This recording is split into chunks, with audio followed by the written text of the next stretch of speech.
Good evening. No, good afternoon. It's so good to hear you out there. I can't see you because of these lights, but you sound like an awesome group ready to laugh, are you? Yeah. All right. Cool, I don't have to audition you. That's wonderful.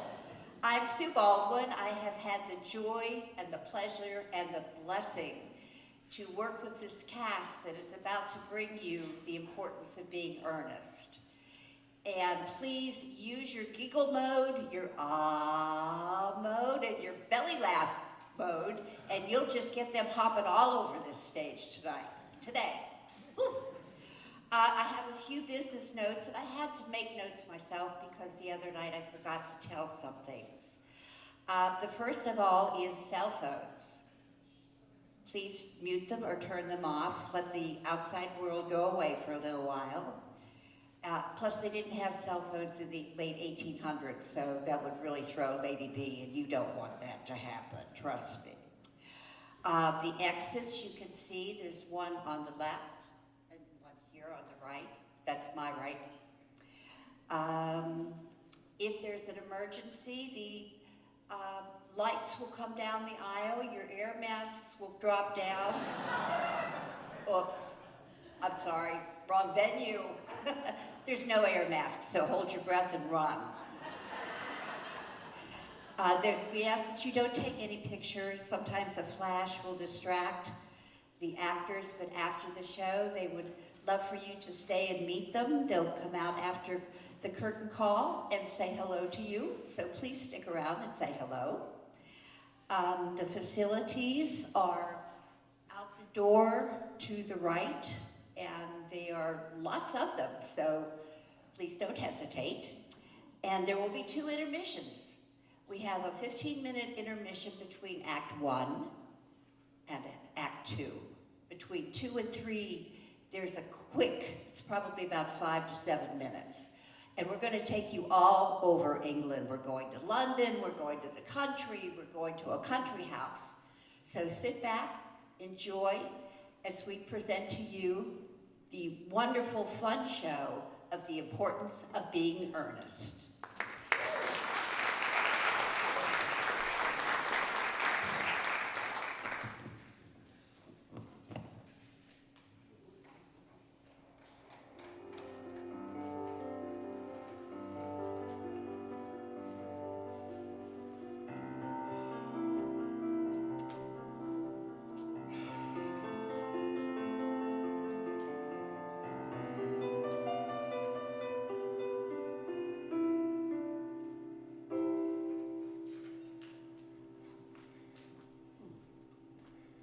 Did you hear what I was playing, Lane?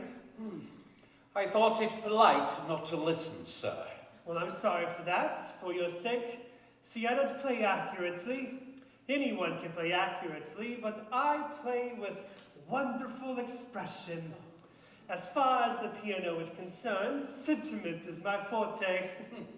I keep science for life. Yes, sir. Speaking of the science of life, did you get the cucumber sandwiches prepared for Lady Bracknell? Yes, sir.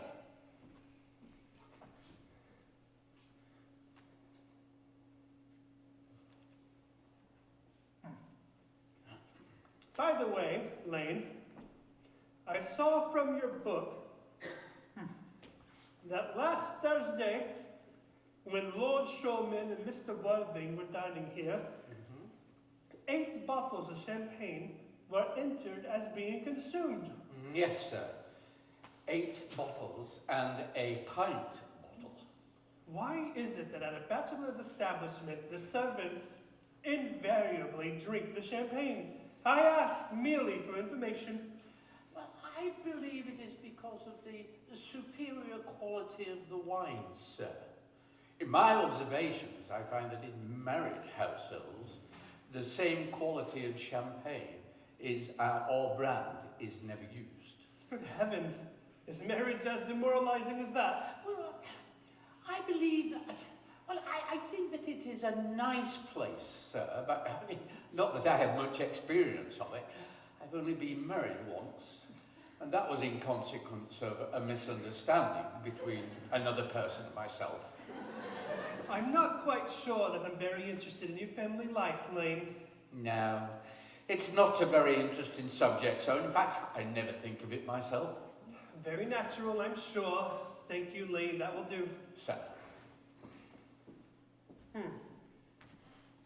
Lane's views on marriage seem somewhat lax. If the lower forms do not set us a good example, what on earth is the use of them? They seem, as a class, to have absolutely no sense of moral responsibility. Mr. Ernest Worthing, sir. How are you, dear Ernest? What brings you up to town? Oh, pleasure, pleasure. What else should bring one anywhere? Eating as usual, I see, Algie. I believe it is customary at 5 o'clock to have a refreshment in good society.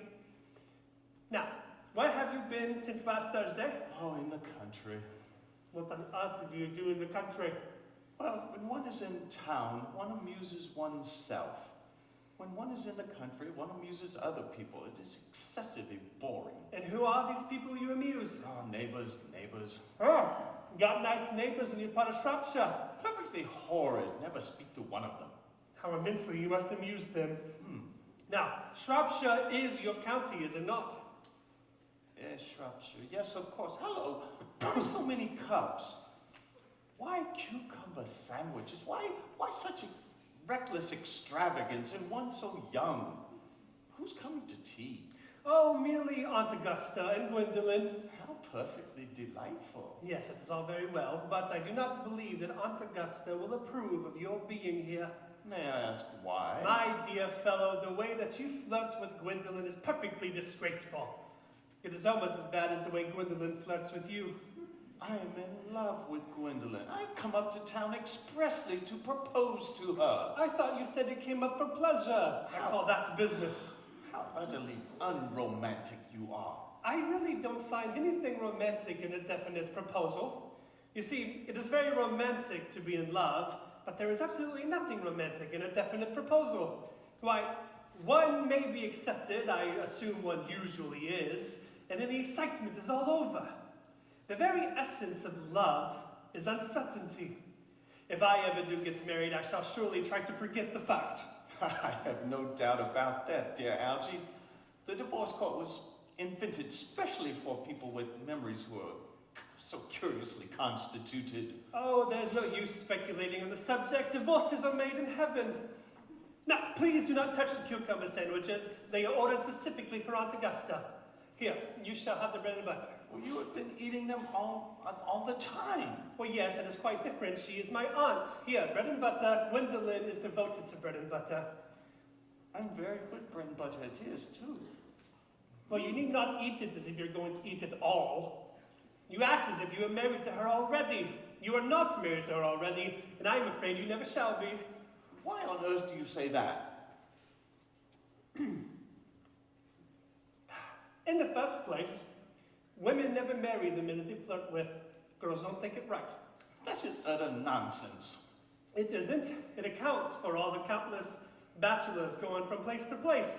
In the second place, I don't give you my consent. Your consent? My dear fellow, Gwendolyn is my first cousin.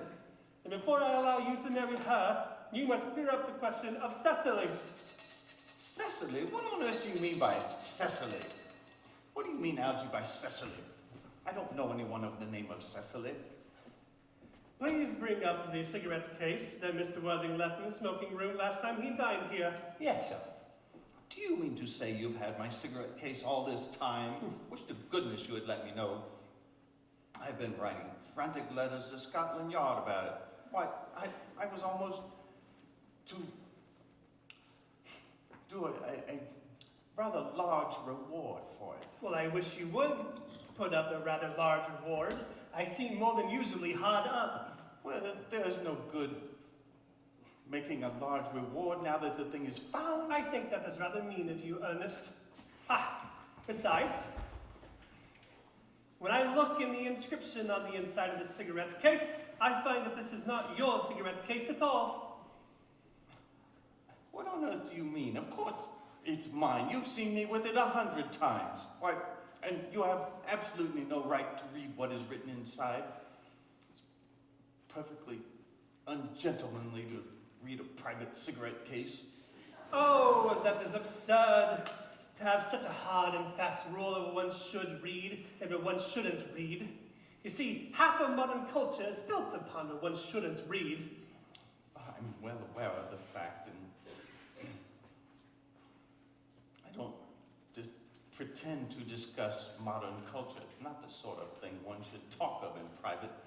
Now, just give me my cigarette case. Yes, but this is not your cigarette case at all. You see, this cigarette case is a gift from a girl named Cecily, and you said you don't know anyone of that name.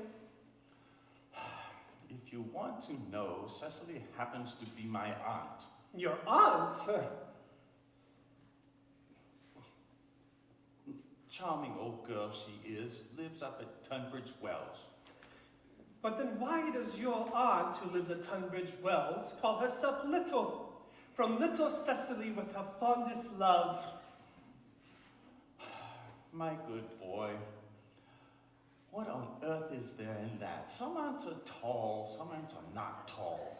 Surely an aunt be allowed to decide the matter by herself? Why, you seem to think that every aunt should be exactly like your own aunt.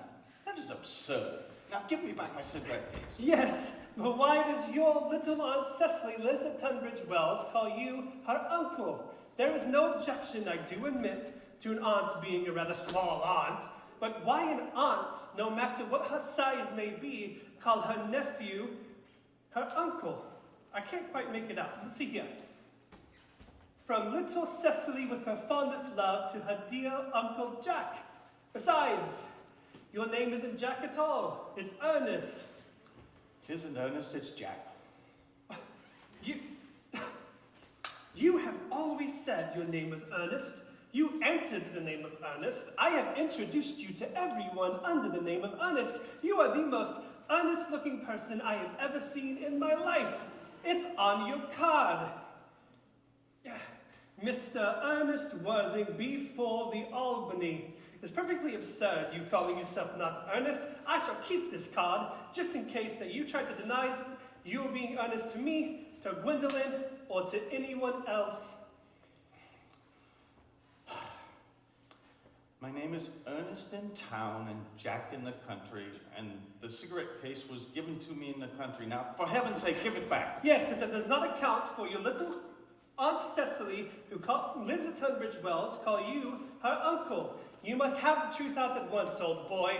And now I may mention that I have always suspected you of being a confirmed Bunburyist, and I'm now quite sure on the fact of you being a Bunburyist. I don't know. What on earth is a Bunburyist? I shall reveal to you that incomparable explanation of being a Bunburyist as soon as you reveal the truth of you being Ernest in town and Jack in the country. Well, produce my cigarette case first. Here it is. Now, produce your explanation and pray. Make it improbable. My dear fellow, there is nothing improbable about my explanation at all. In fact, it's perfectly ordinary.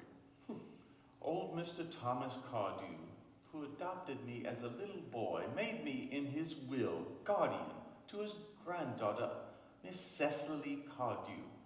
Cecily, who addresses me as her uncle, for a motive you could not possibly appreciate, lives at my place in the country under the charge of her admirable governess, Miss Prism.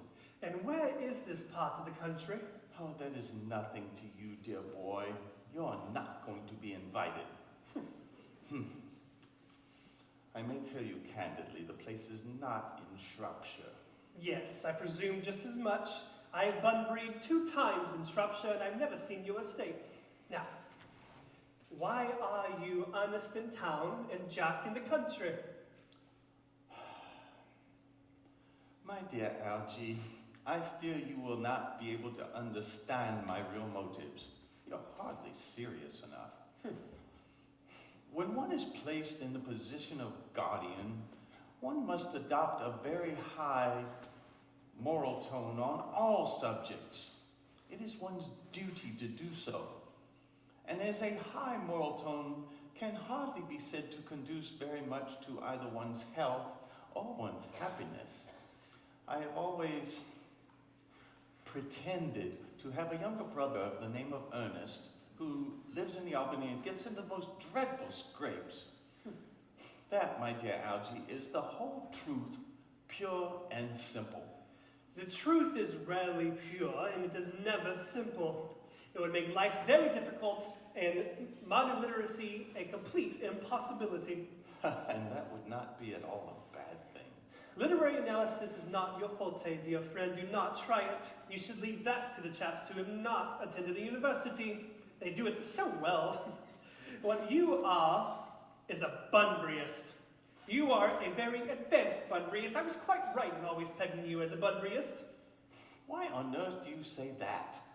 Well, you have invented a very valuable younger brother under the name of Ernest, so that you may sneak off into London as often as your wicked custom lets you. I have invented an invaluable invalid by the name of Mr. Bunbury, so that I may go off wherever I choose. And if it wasn't for Mr. Bunbury's extraordinarily bad health, I would not be able to dine with your Willises tonight. My dear boy, I have not invited you to dine with me anywhere tonight. Yes, I know, you are terrible at sending out invitations. It's very foolish of you. People get really annoyed when they do not receive invitations. You would much better dine with your Aunt Augusta. I haven't the smallest inclination of doing anything of the sort. In the first place, I dine there on Monday, and once a week is perfectly enough time to dine with one's own relations. In the second place, when I do dine there, they treat me as if I am part of the family, and send me down with no woman at all or two. Oh. In the third place, I know quite well who she will place me beside. She will place me next to Mary Farquhar, who has a terribly bad habit of flirting across the dinner table with her husband. It is not very pleasant. In fact, it is not even decent. And that's very much in the increase, the women flirting with their husbands across the dinner table. It's like washing one's own clean linen in public. Besides, now that I am known to you to be a confirmed Bunburyist, I want to talk to you about it. I want to tell you the rules. I am not a Bunburyist at all. If Gwendolyn accepts me, I'm going to kill my brother. Indeed, I think I'll kill him in any case. Cecily is a little too interested in him. It's quite a bore. So, yes, I think I'll get rid of Ernest. And I strongly advise you to get rid of Mr. your invalid friend with the absurd name. Nothing will induce me to part ways with Mr. Bunbury. And if you ever do get married, which to me seems to be extremely impractical, you would rather much like to know, Bunbury. If I marry a charming girl like Gwendolyn, and she's the only girl in the world I have ever loved, I certainly won't want to know Bunbury. Then your wife will. You don't seem to understand, dear friend. In marriage, three is company and 2 is none. My dear young friend, that is the theory that the corrupt French drama has been propounding for the last 50 years. Yes, and the theory that the English family has proven in half the time. Good heavens, is that cynical? Don't try to be, it's perfectly easy to be cynical. It isn't perfectly easy to be anything nowadays with such beastly competition about. That must be Aunt Augusta. Only relations. Excuse me, pardon me. There's a lot more bread than I thought there was. You're always eating, Algie. That must be Aunt Augusta. Only relations and creditors bring the Bonnering in manner. Now, if I get Aunt Augusta away for 10 minutes so that you may have a chance to propose to Gwendolyn, you will dine with me at Willis's tonight. I suppose if you want to. Yes, but you must be serious about it. I hate when people aren't serious about their meals. It's very shallow of them. Lady Bracknell and Miss Fairfax. Good afternoon, dear Algernon. I trust you are behaving very well. I am feeling very well, Aunt Augusta. That's not quite the same thing. Those two things rarely go together. Dear me, you are smart. I am smart, am I not, Mr. Worthing? You're quite perfect, Miss Fairfax. Oh, I do hope I'm not that. That would leave no room for future developments. And I intend to develop in many directions. I'm sorry if we're a little late, Algernon. I was obliged to call on dear Lady Harvey. I hadn't been there since her husband's death. I never saw a woman so altered. She looks quite 20 years younger. And now I'll have a cup of tea and one of those nice cucumber sandwiches you promised me. Certainly, Aunt Augusta.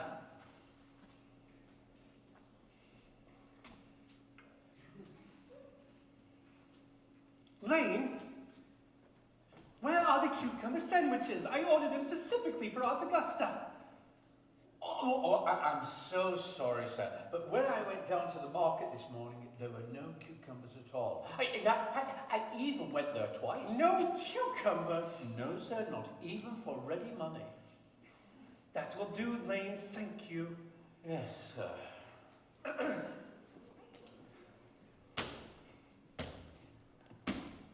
I'm very sorry, Aunt Augusta, to admit that there are no cucumbers in the market today, not even for ready money. It really makes no matter. I had some crumpets with Lady Harvey, who seems to me to be living entirely for pleasure now. Yes, I hear that her hair has turned rather gold from grief. Well, it certainly has changed its colour. From what cause I, of course, cannot say. Thank you.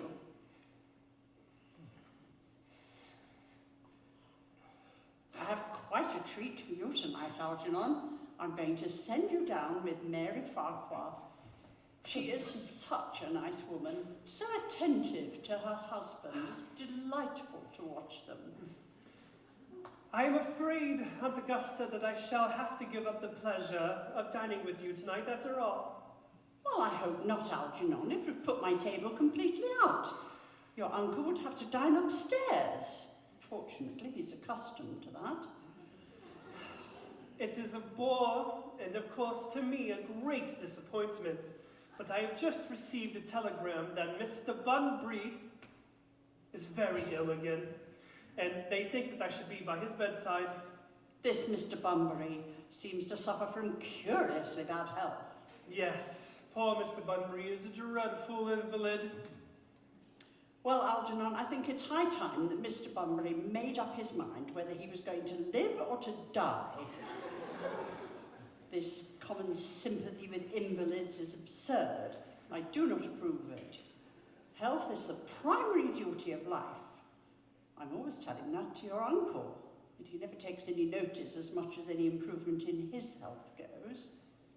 I should be much obliged if you would ask Mr. Bunbury from me to be kind enough not to have a relapse on Saturday.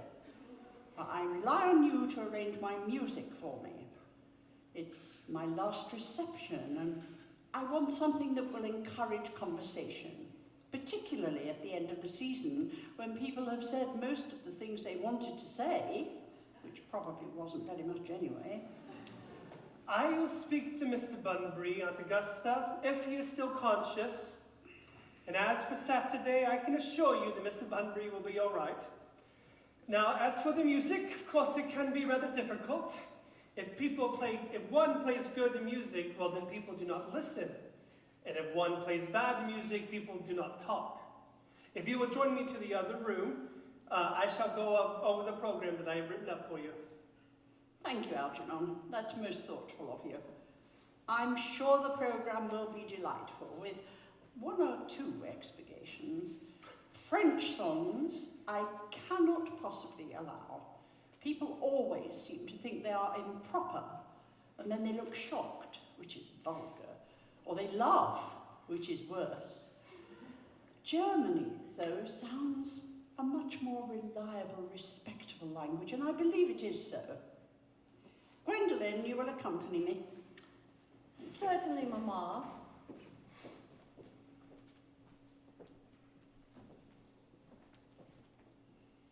Charming day it has been, Miss Fairfax. Pray don't talk to me about the weather, Mr. Worthing. Whenever anyone talks to me about the weather, I'm quite certain they mean something else. And it makes me so nervous. Well, I do mean something else. I thought so. And I, in fact, am never wrong. Well, I would like to be allowed to take advantage of Lady Bracknell's temporary absence. Well, I would certainly urge you to do so. Mamma has a way of suddenly appearing back into a room without warning that I've often had to speak to her about. Miss Fairfax, ever since I met you, I've admired you more than any girl I've ever met since I've met you. I'm well aware of the fact, Mr. Worthing. In public, I often wish that you had been more demonstrative. For me, you have always held an irresistible fascination. Even before we met, I was far from indifferent to you. We live, as I hope you know, Mr. Worthing, in an age of ideals. The facts are constantly mentioned in the most monthly expensive magazines. Oh. They've made its way to the provincial pulpit, I'm told. Yes, and my ideal has always been to love a man of the name of Earnest. There's something about that name that has passed complete confidence. Ever since Algernon mentioned he had a friend named Ernest, I knew I was destined to love you. You really love me, Gwendolyn? Passionately. Darling, you don't know how happy you've made me. Ernest, my own Ernest. But surely you don't mean to say that you couldn't love me if my name wasn't Ernest? But your name is Ernest. Well, yes, I know it is, but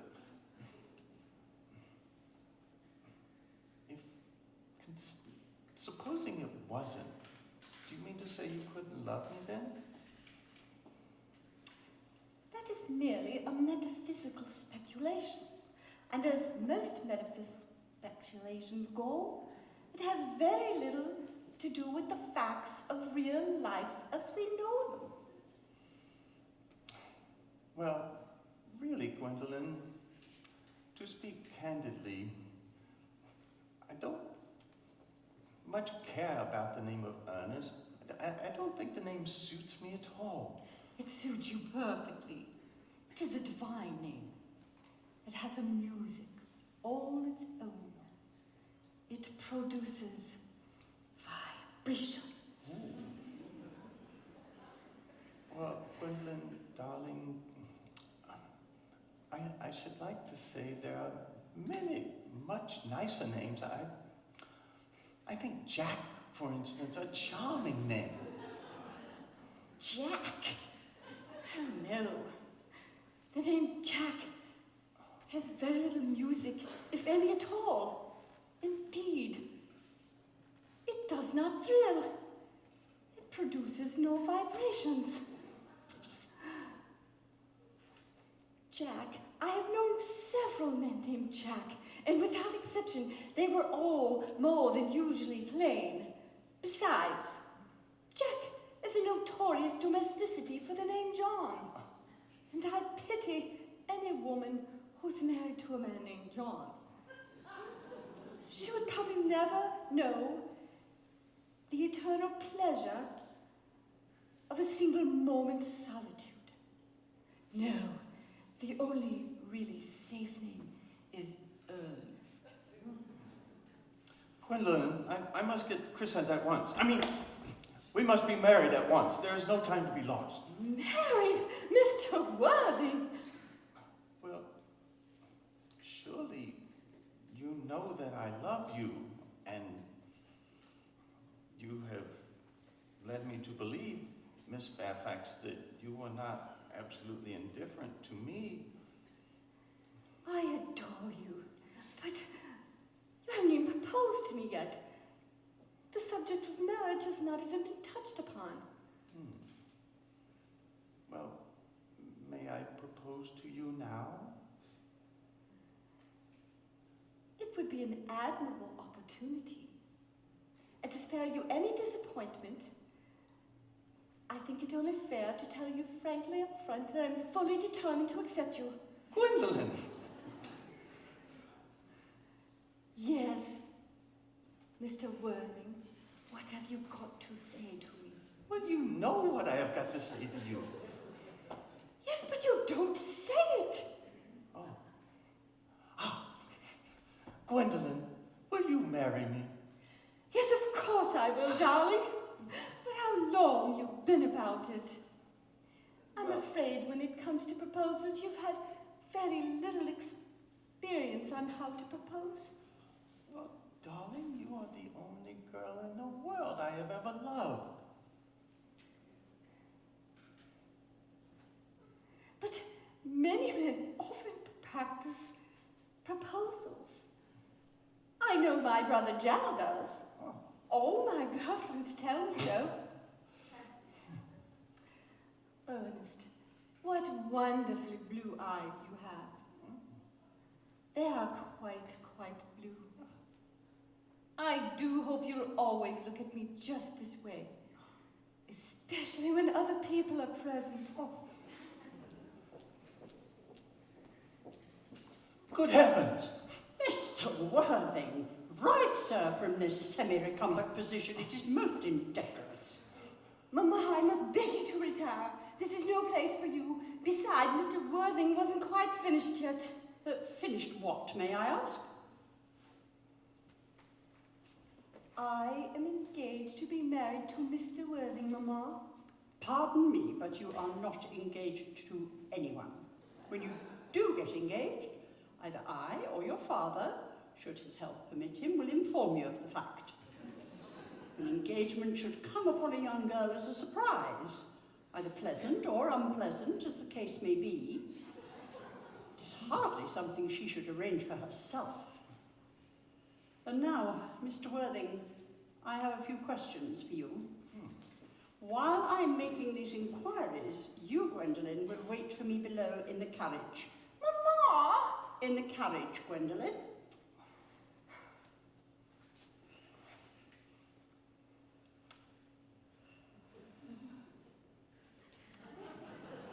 Gwendolyn, the carriage. Yes, Mamma.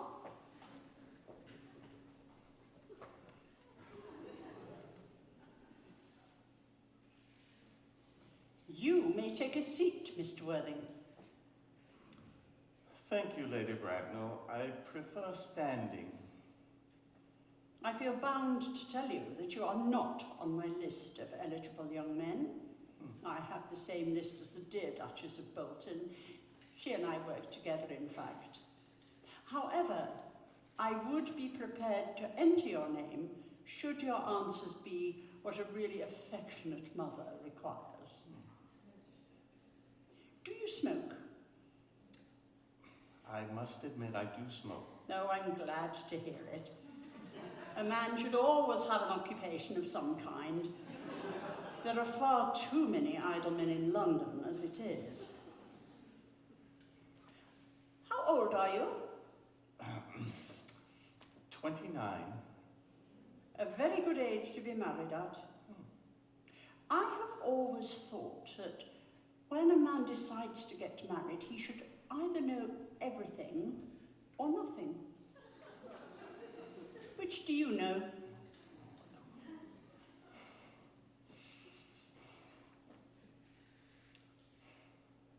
I know nothing, Lady Bracknell. Yes, I'm pleased to hear it. Nothing should tamper with natural ignorance. Ignorance is like an exotic fruit. One touch and the bloom is gone. The whole system of modern education is radically unsound. Fortunately, in England at any rate, Education has no effect whatsoever. If it did, it would be a danger to the upper classes and probably cause violence in Grosvenor Square. What is your income? Between 7,000 and 8,000 a year. In land or in investments? Investments chiefly. That is satisfactory. What with the duties exacted on one throughout one's life, and the duties expected from one at one's death, land has ceased to become either a profit or a pleasure. It gives one position and prevents one from keeping it up. That's all that can be said about land. Well, I do own a house in the country with some land attached, of course. About 1,500 acres, I think. I don't rely on that for my real income. As far as I can tell, the poachers are the only people who really make anything out of it. A country house. How many bedrooms? Well, that can be sorted out afterwards. You have a townhouse, I assume. A delicate, unassuming girl like Gwendolyn could hardly be expected to live in the country. I own a house in Belgrave Square, but it is let by the year to Lady Bloxham. Of course, I can get it back anytime I like at 6 months' notice. Lady Bloxham? I don't know her. Oh, she goes about very little. She is a lady considerably advanced in years. Well, nowadays that is no guarantee of respectability of character. What number, Belgrave Square? 149. The unfashionable side. I thought there was something. Still, that can soon be remedied. Do you mean the fashion or the side? Well, both if necessary, I presume. What are your politics? I really have none. I'm a liberal unionist. Oh, they count as Tories. They dine with us, or will come in the evening at any rate. And now to minor matters. Are your parents both living? I've lost both my parents. To lose one parent, Mr. Worthing, may be considered a misfortune. To lose both looks like carelessness. Who was your father? He was evidently a man of some wealth. Was he born in what the radical papers call the commerce, or did he rise through the ranks of the aristocracy?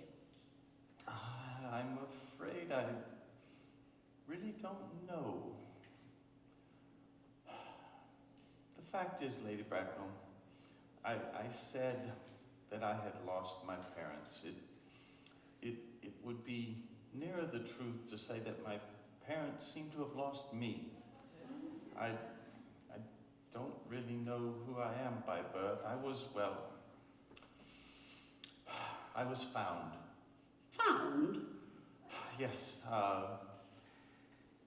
the late Mr. Thomas Cardew, an old gentleman with an extremely kind and charitable nature, found me and gave me the name of Worthing because he apparently had a first-class ticket for Worthing in his pocket at the time. Worthing is a place in Sussex. It is a seaside resort. And where did this charitable gentleman with this first-class ticket in his pocket find you? In a handbag. A handbag?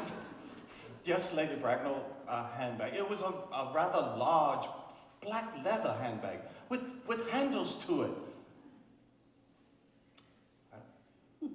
An ordinary handbag, I suppose. And in what location did this James or Thomas Cardew find this ordinary handbag? In the cloakroom at Victoria Station. It was given to him in mistake for his own. The cloakroom at Victoria Station. Yes, the Brighton line. The line is immaterial, Mr. Worthing. I feel bewildered by what you have just told me. I mean, to be born, or at any rate bred, in a handbag, whether it had handles or not, seems to me to show contempt for the ordinary decencies of family life that remind one of the worst excesses of the French Revolution, and I presume you know what that unfortunate movement led to. As for the location, a cloakroom at a railway station probably serves to cover up a social indiscretion, probably has, but it certainly isn't a basis for acceptance into good society.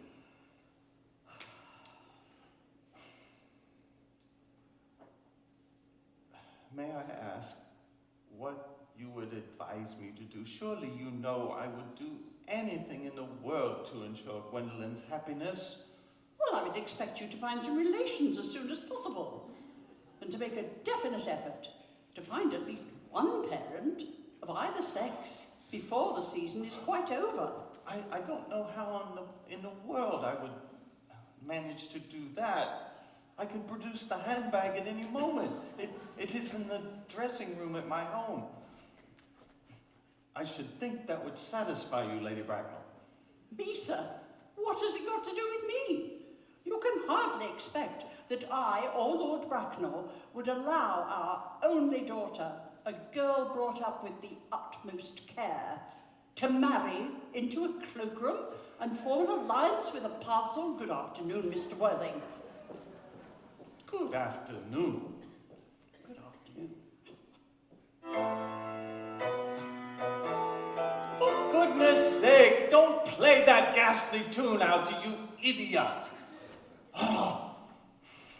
Didn't it go off all right, old boy? Ah, you mustn't say that Gwendolyn refused you. It is a way that she has, always refusing people. I think it is very ill-natured of her. Oh, Gwendolyn is as right as a trivet. As far as she is concerned, we are engaged. Her mother is quite unbearable. Never met such a gorgon. Don't really know what a gorgon is like, but I'm sure Lady Bracknell is one. In any case, she is a monster without being a myth.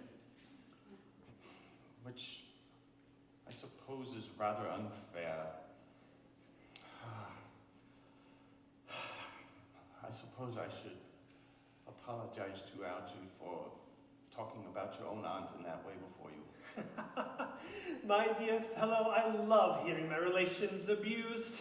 It is the only thing that makes me put up with them at all. You see, relations are simply just a tedious pack of people, without the remotest knowledge on how to live, and without the smallest instinct on when to die. Oh, that is nonsense. It isn't. I won't argue the thing with you. You always want to argue about everything. Well, that is what everything was originally made for. Oh, my goodness. If I thought that, I would shoot myself. You don't suppose that Gwendolyn will become like her mother in 150 years or so, do you, Algie? All women become like their mothers. That is their tragedy. No man does. That is theirs. Is that clever? It is perfectly phrased, and quite as true as any observation in civilized life should be. I am sick to death of cleverness. Everybody wants to be clever nowadays. You can't go anywhere without meeting clever people. The thing has become an absolute public nuisance.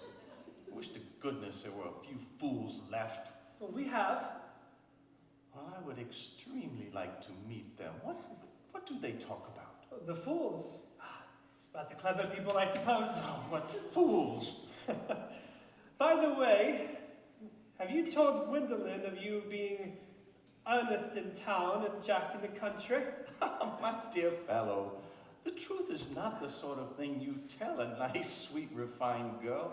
What extraordinary ideas you have about the way to behave to a woman. The only way to behave to a woman is to make love to her if she is pretty, and to someone else if she is plain. That is nonsense. So, then what about your brother? What about the profligate Ernest? Oh. I will have gotten rid of him by the end of the week. I'll say he died in Paris of apoplexy. Lots of people die quite suddenly of apoplexy, don't they? Yes, but it is hereditary. It's a sort of thing that runs in families. You must say a severe chill. But you're sure a severe chill is not hereditary or anything of the kind? Of course it isn't. Okay. Well then.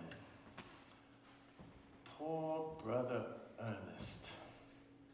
To be carried off in Paris by a severe chill. Very suddenly, by a severe chill. That takes care of him. But what about Miss Cardew? Didn't you say that Cecily was quite fond of your brother Ernest? Won't she feel his loss a great deal? That is not a problem. Cecily is not a silly romantic girl, I'm glad to say. No, she has a capital appetite, goes for long walks, and pays very little attention to her lessons. I would quite like to see Cecily. I will take very good care. You never do. She's excessively pretty, and she is only just 18. Have you told Gwendolyn of you having an excessively pretty ward that is only just 18? My dear boy, one does not blurt these things out to people. Why, I'm perfectly certain that Gwendolyn and Cecily will be extremely great friends. I'll bet you anything you like that half hour after they have met, they will be calling each other sister. Women only call each other sister after they call each other many other names first. Now, if we are to get a good table at Willis's, we must go and get dressed. You know it is nearly 7. It is always nearly 7. Well, I'm hungry. I've never known you that you weren't. What shall we do after dinner? Go to a theater? Oh no, I loathe listening. Okay, well then shall we go to a club? Oh no, I hate talking. Might we trot around to the Empire at 10? Oh no, I can't bear looking at things. It is so silly. And what on earth shall we do?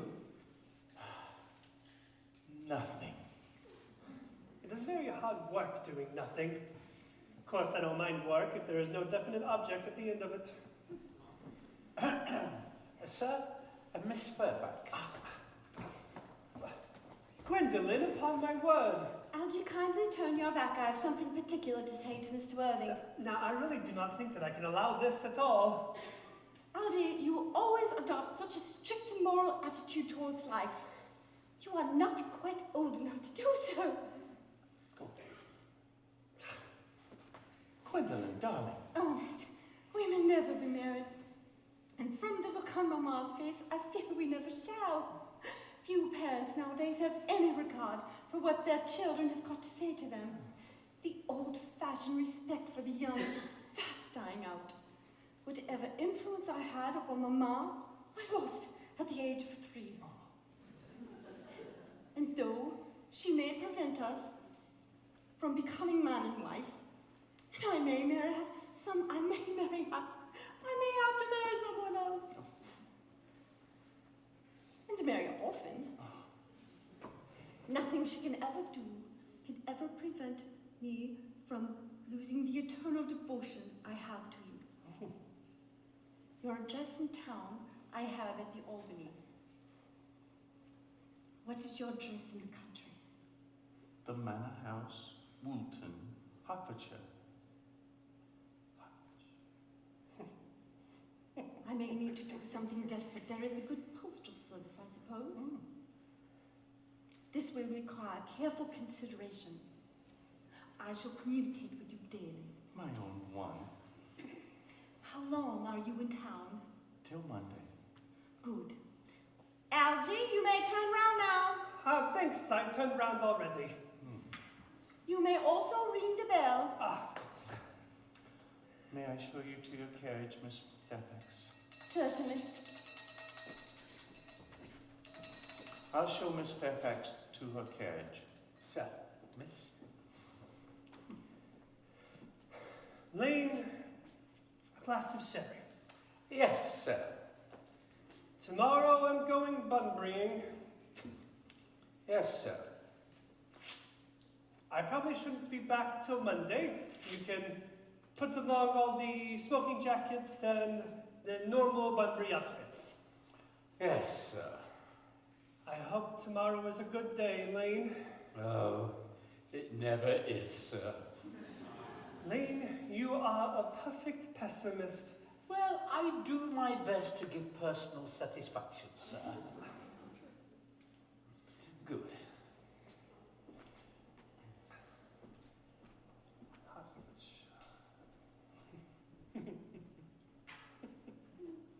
Oh, there is a sensitive, intelligent girl. The only girl I ever loved in the whole world. What are you so amused at? Oh, I'm merely anxious about Bunbury is all. Well, you best take care. Your friend Bunbury is going to get you into a serious scrape someday. I love scrapes.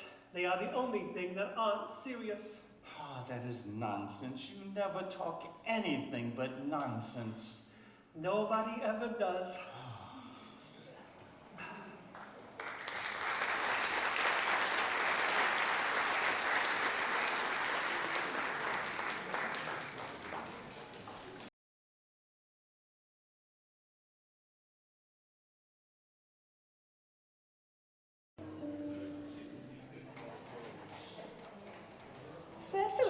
Cecily, surely the watering of flowers is rather Moulton's duty than yours, especially at a moment when such intellectual pleasures await.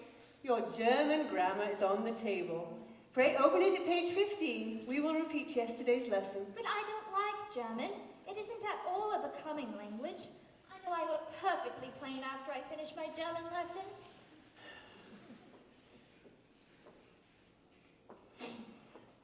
Well, you know how your guardian prefers you to improve yourself in every way. He laid particular stress on your German as he was leaving for town yesterday. Indeed, he always lays stress on your German when he is leaving for town. Uncle Jack is so very serious. Sometimes he is so serious, I do not think he could be quite well. Oh, your guardian enjoys the best of health, and his gravity of demeanour is especially to be commended in one so comparatively young as he is. I know no one with a higher sense of duty and responsibility. I suppose that is often why he looks a little bored when we three are together. Cecily, I'm surprised at you. Mr. Worthing has many troubles in his life. Idle merriment and triviality would be out of place in his conversation. You must remember his constant anxiety about that unfortunate young man, his brother.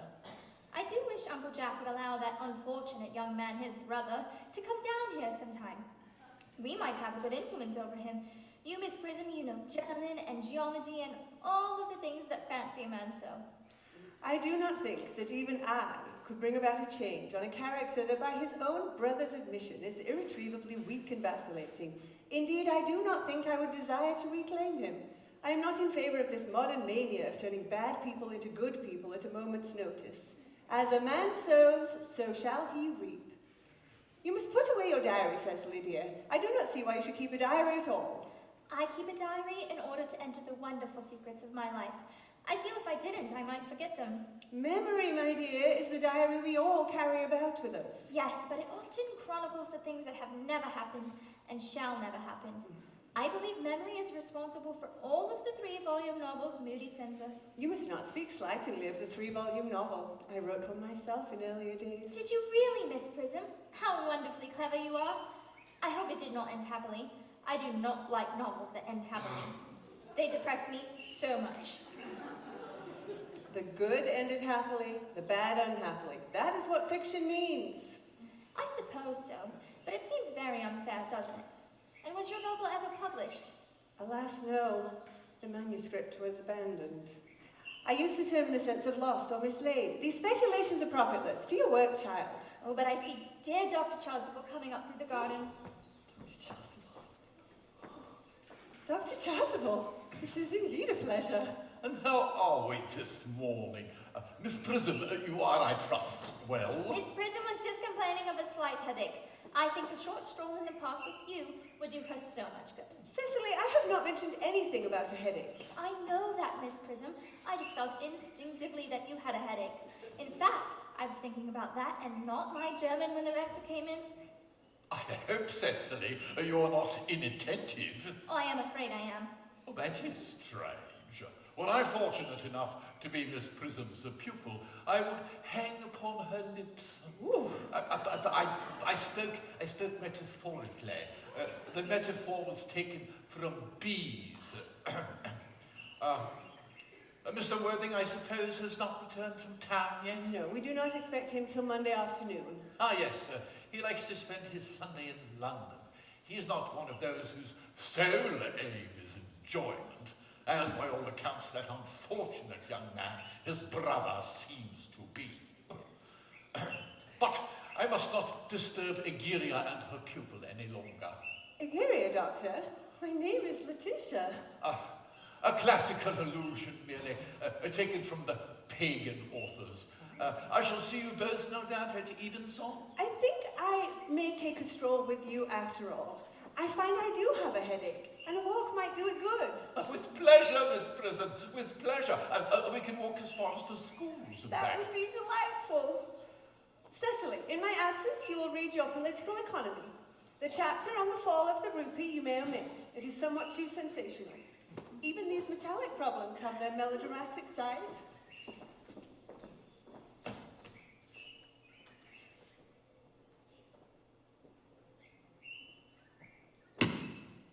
Horrid political economy, horrid geology, and horrid German! Excuse me, miss.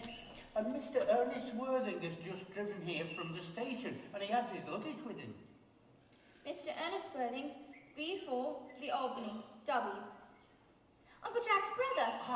Did you tell him Mr. Worthing was in town? Yes, and he seemed rather disappointed with that. I told him that you were in the garden with Miss Prism, and he was rather anxious about wanting to have a word with you in private. Well, I suppose you better ask Mr. Worthing to come here and speak to the housekeeper about a room for him. Yes, miss.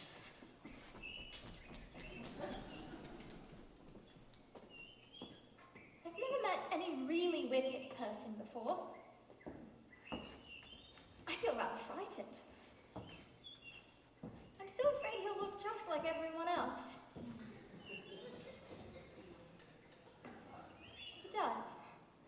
You must be my little cousin Cecily, I'm sure. You are under some strange mistake, for I am not little. I am more than usually tall for my age, but I am your cousin Cecily. And I see here from your card that you are Uncle Jack's brother, my wicked cousin Ernest. Oh, I'm not really wicked at all, cousin Cecily. You must not think that I'm wicked. If you are not, then you have certainly been deceiving us all in a most inexcusable manner. I hope you have not been leading a double life, pretending to be wicked and being really good all the time. That would be hypocrisy. Well, I suppose I have been rather reckless. I am glad to hear it. And now that you mention the subject, I have been very bad in my own small way. I wouldn't be so proud of that, although I am sure it must have been very pleasant. It is much pleasanter being here with you, cousin Cecily. I can't understand how you're here at all. Uncle Jack will be back until Monday afternoon. Oh, that is a great disappointment. I'm obliged to take the first train Monday morning. I have a business appointment that I am anxious to miss. Couldn't you miss it anywhere but in London? No, the appointment is in London. Well, I know better than anyone how important it is not to keep a business engagement if one wants to retain any sense of the beauty of life. But I still think you better wait until Uncle Jack returns. I know he wants to speak to you about your immigrating. About my what? You're immigrating. He's gone to buy your outfit. Well, I certainly wouldn't let Jack buy my outfits. He has no taste for neckties at all. You won't need a necktie in Australia. Australia? I'd sooner die. Well, he said at dinner on Wednesday night, that you'd have to choose between this world, the next world, and Australia. Well, the accounts I received of the next world in Australia are not particularly encouraging. No, Cecily, this This world is good enough for me. Yes, but are you good enough for it? I'm afraid I am not. You might make that your mission, reforming me, that is. I'm afraid I have no time this afternoon. Well, will you mind my reforming myself this afternoon? I think it is rather quixotic of you, but you should try. I will. I feel better already. You are looking a little worse. Well, that is because I'm hungry. Oh, dear me, I had forgotten that when one is leading an entirely new life, one requires regular and wholesome meals. Won't you come in? Thank you. Might I have a buttonhole first? I never have any appetite without having a buttonhole first. A marish meal. No, I'd sooner have a pink rose. Why? Because you are like a pink rose, Cousin Cecily.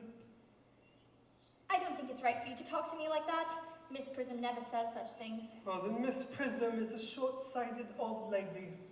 You are the prettiest girl I ever saw. Miss Prism says all good looks are a snare. They are a snare that any sensible man would like to be caught in. I don't think I care to catch a sensible man. I shouldn't know what to talk to him about.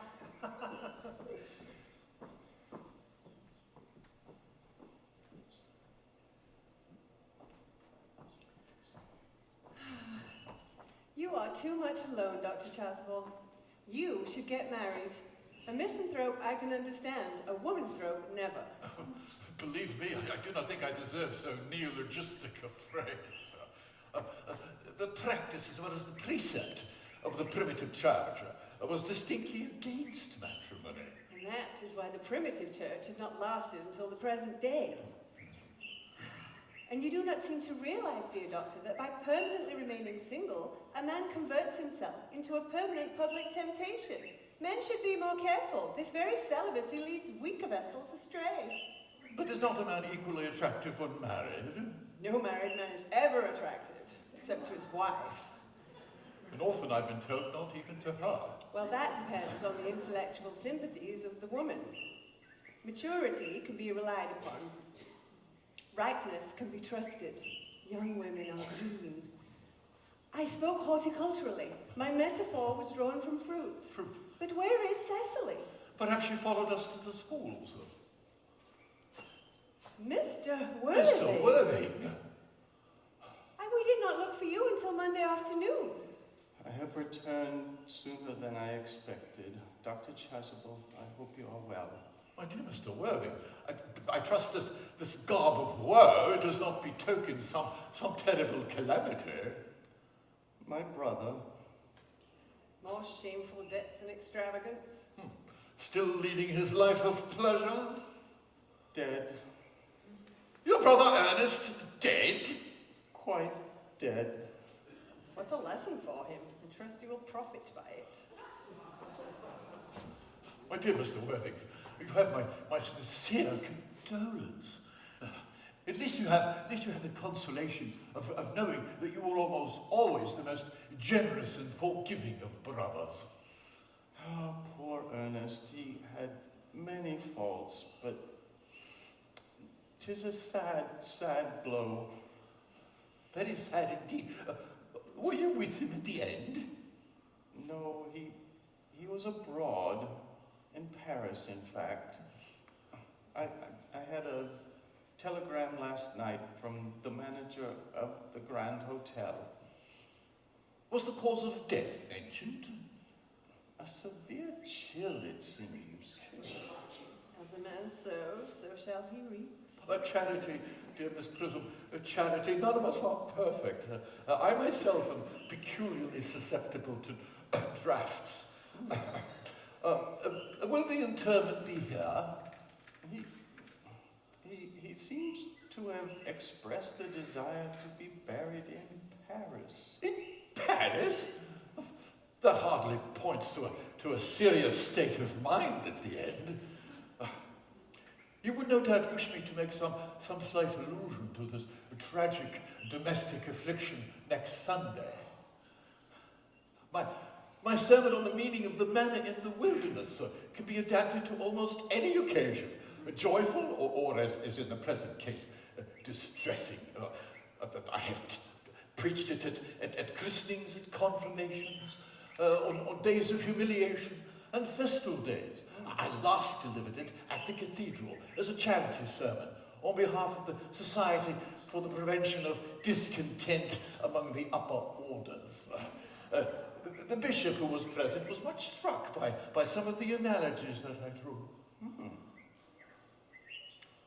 You mentioned christening, I think, Dr. Chasuble.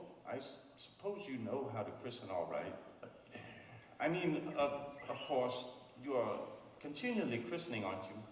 It is, I regret to say, one of the rector's most constant duties in this parish. I have often had to speak to the poorer classes on the subject, but they do not seem to know what thrift is. But is there any particular infant you were interested in, Mr. Worthing? Your brother, I believe, was unmarried, was he not? Oh, yes. People who live entirely for pleasure usually are. But it is not for any child, dear doctor. I'm very fond of children. No, the fact is, I would like to be christened myself. This afternoon, if you have nothing better to do. But surely, Mr. Worthing, you have been christened already. I don't recall anything about it. Well, have you any grave doubts on the subject? I certainly intend to have. Of course, I don't know if the thing would bother you in any way, or if you think I'm a little too old now. Oh, not at all. The sprinkling and indeed the immersion of adults is a perfectly canonical practice. Immersion? You need have no apprehension. Sprinkling is all that is required, or indeed advisable, our climate being so changeable. At what hour would you wish the ceremony to be performed? I might trot round about 5, if that would suit you. Oh, perfectly. I have two similar ceremonies performed at that time. A case of twins that occurred in one of the outlying cottages on your own estate. Poor Jenkins, the carter, a very hard-working man. I don't see much fun in being christened along with other babies. It would be childish. Would 5:30 do? Admirably. And now I will no longer intrude into a house of sorrow. I beg you merely not to be too bowed down by grief. What seem to us bitter trials are often blessings in disguise. Seems to me this is a blessing of a rather obvious kind.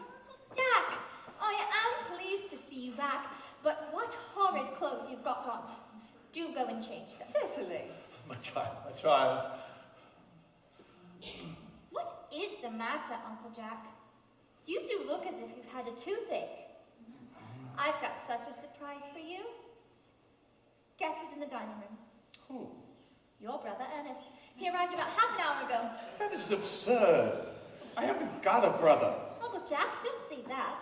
No matter how badly he's behaved to you in the past, he is still your brother, and you would not be so heartless as to disown him. I shall go and get him, and you will shake hands with him, won't you, Uncle Jack? Well, these are very joyful tidings. We had all been resigned to his loss. His sudden return seems to me particularly distressing. My brother is in the dining room? I don't know what to make of it all. I think it's positively absurd. Good heavens! Brother John, I have come up from town to tell you that I am very sorry for all the trouble that I have caused you, and that I intend to lead a better life in the future. You are not going to refuse your own brother's hand now, are you, Uncle Jack? Nothing would induce me to take his hand. I think his coming here disgraceful. No matter It's how... enough to make one perfectly frantic. Mr. Ernest was just telling me all about his poor invalid friend, Mr. Bunbury, and there's much good in one who is kind to an invalid, who leaves the pleasures of London to sit by a bed of pain. He has been talking of Bunbury, has he? Well, Bunbury, I won't have him talk to you about Bunbury or about anything else. He was just telling me all about Mr. Bunbury's terrible state of health, so you must shake hands with him. Well, I will admit that the faults are entirely on my side, but I will also admit that I find Brother John's coldness smallness to me rather painful, especially since this is the first time that I have ever visited here. Now, Uncle Jack, if you do not shake Ernest's hand, I will never forgive you. Never forgive me? Never, never, never! Well, it is the last time I shall ever do it. It is pleasant, is it not, to see so perfect a reconciliation. Perhaps we should leave the two brothers together. Cecily, you will come with us. Certainly. My little task of reconciliation is over. You have done a beautiful action today, dear child. We must not be too premature in our judgments. Well, I feel very happy. You young scoundrel, Algie. You have got to get out of this place as soon as possible. I don't allow any bumbering here. Excuse me, sir. I've unpacked Mr. Ernest's things and put them in the room next to yours. I hope that's all right, sir. What? Well, his luggage, sir. I've unpacked it and put him in the room next to yours. His luggage? Yes, sir. He's got 3 portmanteaus, this enormous big dressing case, 2 hat boxes, and a rather large luncheon basket. I'm afraid I can't stay for more than a week this time. Merriman, order the dog cart at once. Mr. Earnest has been suddenly called back to town. Just unpacked him. Oh. Yes, sir. What a fearful liar you are, Jack. I have not been called back to town at all. Yes, you have. I have not heard anyone call for me. Your duty as a gentleman calls you back. My duty as a gentleman has never interfered with my pleasures in the smallest degree. I can quite understand that. Well, Cecily is a darling. I will not have you talk of Miss Cardew like that. I don't like it! Well, I don't like your clothes. You look perfectly childish in them. Why on earth do you not go and get changed? It is perfectly ridiculous to be in deep mourning for a man who is actually staying in your house as a guest for a week. I call it grotesque. You are certainly not staying in my house as a guest for a week. You've got to leave by the 4:05 train. Well, I certainly wouldn't leave as long as you are in deep mourning. It would be most unfriendly. If I was in deep mourning, I suppose you should stay with me. I'd think you very unkind if you did not. Well, will you leave if I change my clothes? Yes, if you do not take too long. I have never known someone to take such a long time to get dressed and with such little result. At any rate, it is better than being always overdressed as you are. If I am occasionally overdressed, I make up for it for being constantly overeducated. Your vanity is ridiculous. Your conduct, a disgrace. And your presence in my garden, absolutely absurd. However, you have got to catch the 4:05, and I hope you will have a very pleasant journey back to town. This bumbering, as you call it, has not been a great success for you. This bumbering, as I call it, has been a great success for me. I'm in love with Cecily, and that is all that matters. And now I must go see her again before I leave and make arrangements for another bumbering. There she is. Oh, I thought you were with Uncle Jack. I merely came back to water the roses. He's gone to fetch the dog cart for me. He's going to take me for a nice drive. He's going to send me away. But have we got to part? Yes, it is a painful parting. It is always painful to part from a person to whom one has just been introduced. The absence of old friends can be met with equanimity, but even a momentary separation from anyone to whom one has just been introduced is perfectly unbearable. Thank you. The dog cart is at the door, sir. It can wait,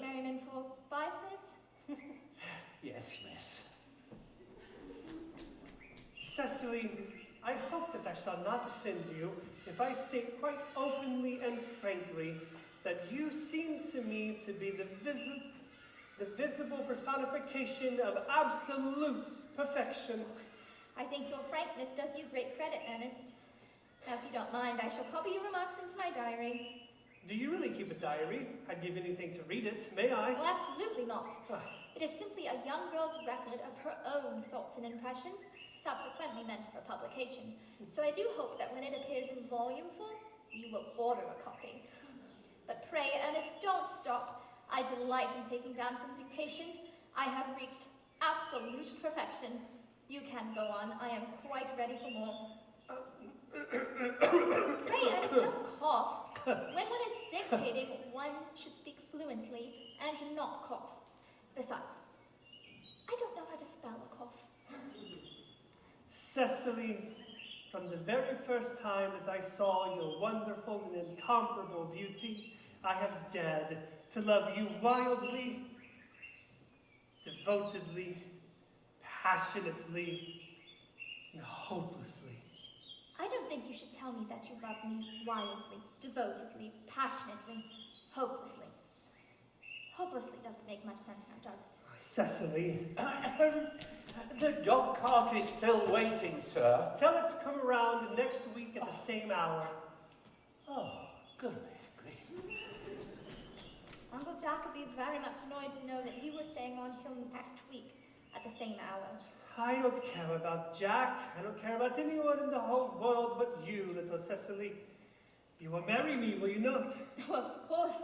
You silly boy, why we have been engaged for 3 months already. For 3 months already? Yes. It'll be exactly 3 months on Thursday. But how did we become engaged? Well, ever since Uncle Jack first told us that he had a younger brother who was very wicked and bad, you, of course, have formed chief topic of conversation between myself and Miss Prism. Consequently, a man who is much talked about is always very attractive. So I dare say it was foolish of me, but I fell in love with you, Ernest. Darling. And when was our engagement officially settled? On the 14th of February last, worn out by your entire ignorance of my existence, I determined to end the matters one way or another. So after a long struggle with myself, I accepted you under this dear old tree here. And the next day, I went out and bought this ring in your name, and this is the bangle with the true lover's knot that I promised you always to wear. Did I buy you this? It is rather pretty, is it not? Yes, you have wonderfully good taste. It is the excuse I have given you for always leading such a bad life. And here is the box with all your dear letters. My letters? But my own sweet Cecily, I have not written you any letters. You need hardly remind me of that, Ernest. I know I was forced to write your letters for you. I wrote 3 times a week, sometimes oftener. I'd give anything to read those, may I? Absolutely not. They would make you far too conceited. Besides, the 3 you wrote to me after I broke off our engagement are so beautiful and so badly spelt that I could hardly read them now without crying a little. But was our engagement ever broken off? Of course it was. On the 22nd of last March. You could see the entry if you'd like.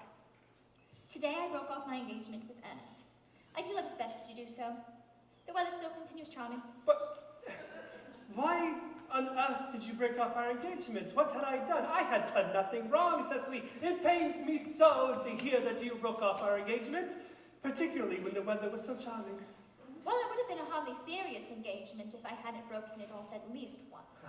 Besides, I forgave you before the week was out.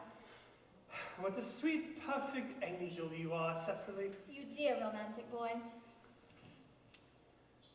I do hope your hair curls naturally, does it? Yes, with a little help from others. I am so glad.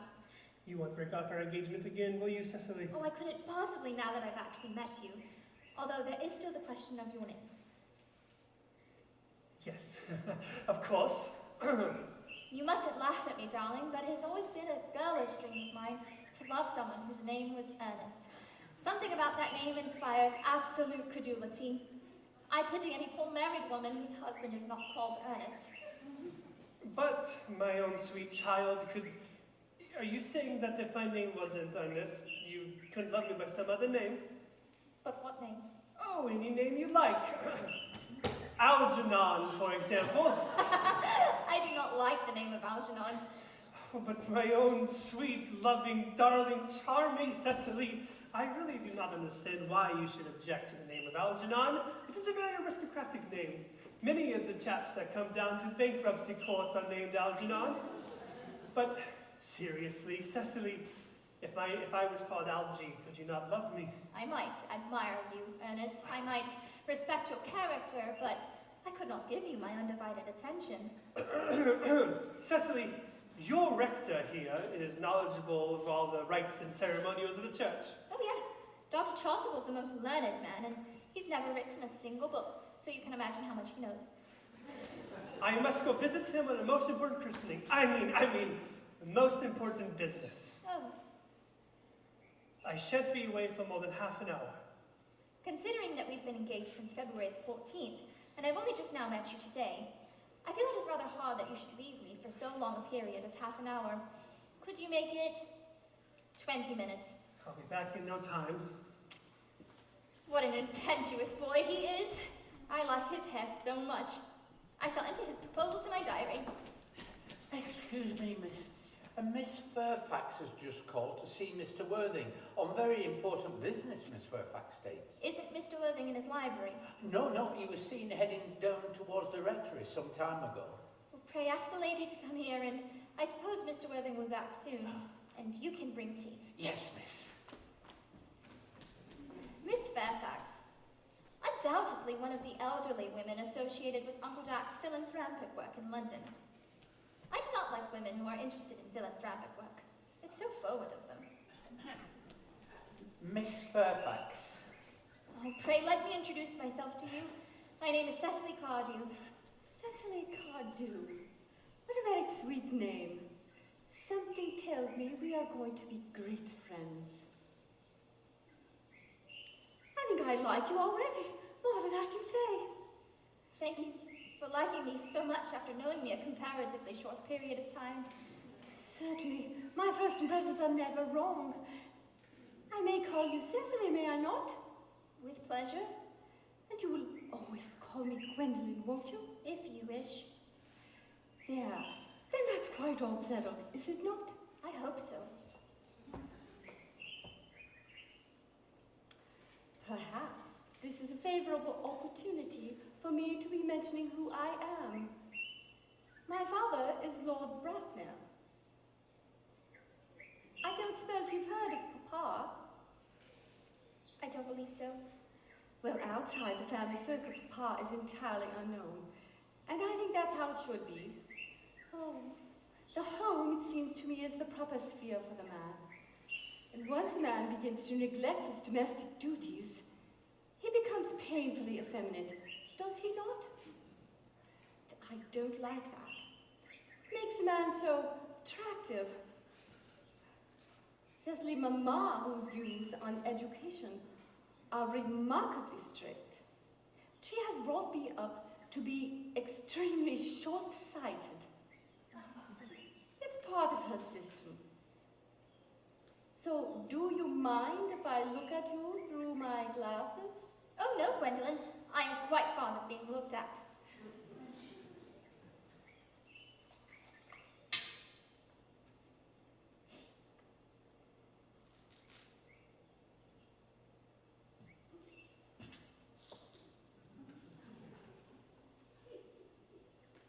Now, you are here on a short visit, I suppose. Oh no, I live here. Really? Or your mother or some other female relative of advanced years that resides here also? I have no mother or any relations at all. Oh, indeed.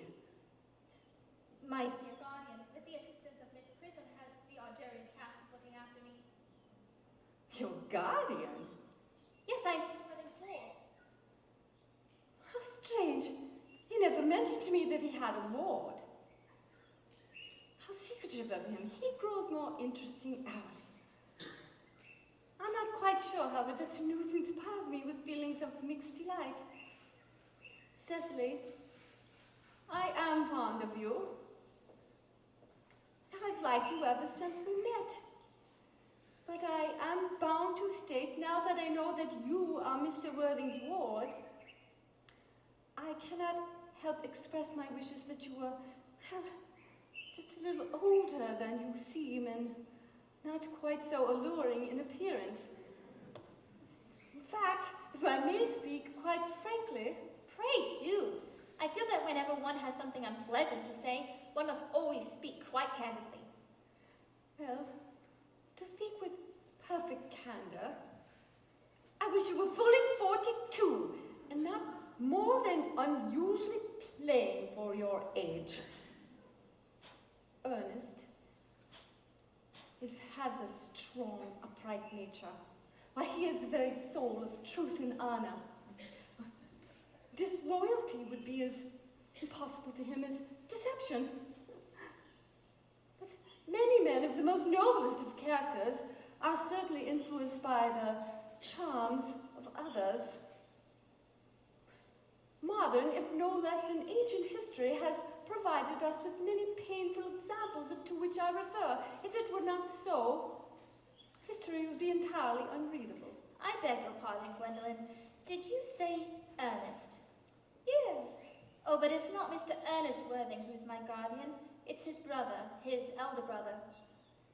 He never mentioned that he had a brother. I'm sorry to say they've not been on good terms for quite some time. Ah, well, then that accounts for it. In fact, I don't think I've ever heard any man mention that he had a brother. It's distasteful to most men. But, Cecily, you have lifted a load from my mind. I was growing almost anxious. It would have been terrible if any cloud had been allowed to cross over our friendship, would it not? And you are quite sure it is not Mr. Ernest Worthing who is your guardian? Quite sure. In fact, I'm going to be his. I beg your pardon? Mr. Ernest Worthing and I are engaged to be married. He proposed to me exactly 10 minutes ago. My darling Cecily, I'm afraid Ernest asked me to be his wife yesterday at 5:30. The news will appear in the Morning Post no later than Saturday. Well, our little county newspaper will chronicle the fact no later than next week. Well, if you care to verify the incident, pray do so. I never travel without my diary. One must always have something sensational to read on the train. So I'm afraid, dear Cecily, I have the prior claim.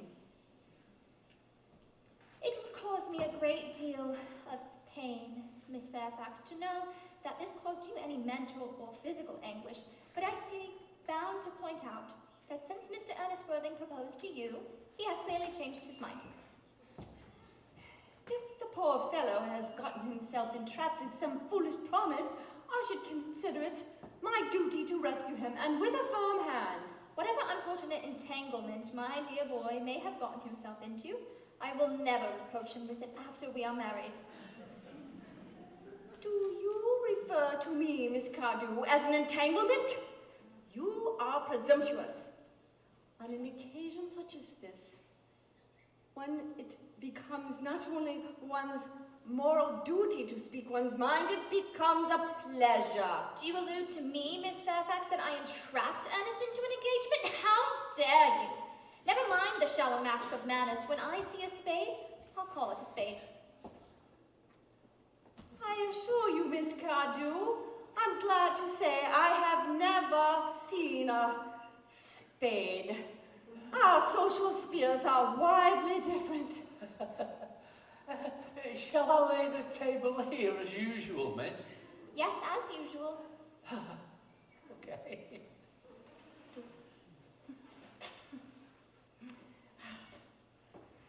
Are there any interesting walks in the vicinity, Miss Cardew? Oh yes, a great many. Atop one of these hills, quite close, one can see 5 counties. 5 counties? I don't think I should like that. I hate crowds. No doubt that is why you live in town. Quite a well-kept garden you have here, Miss Cardew. So glad you like it, Miss Fairfax. I wasn't aware that there were any flowers in the country. Flowers are as common here, Miss Fairfax, as people are in London. Personally, I never could understand how anybody could exist in the country. If anybody who is anybody does. The country always bores me to death.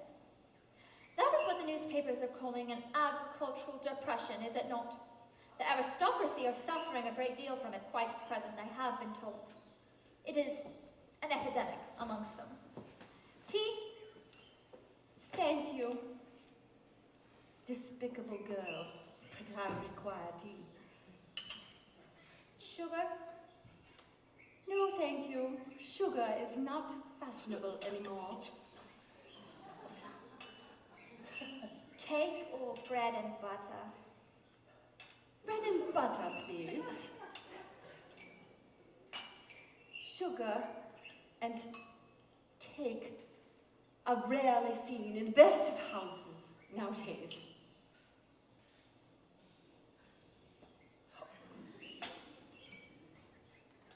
And that's Miss Fairfax.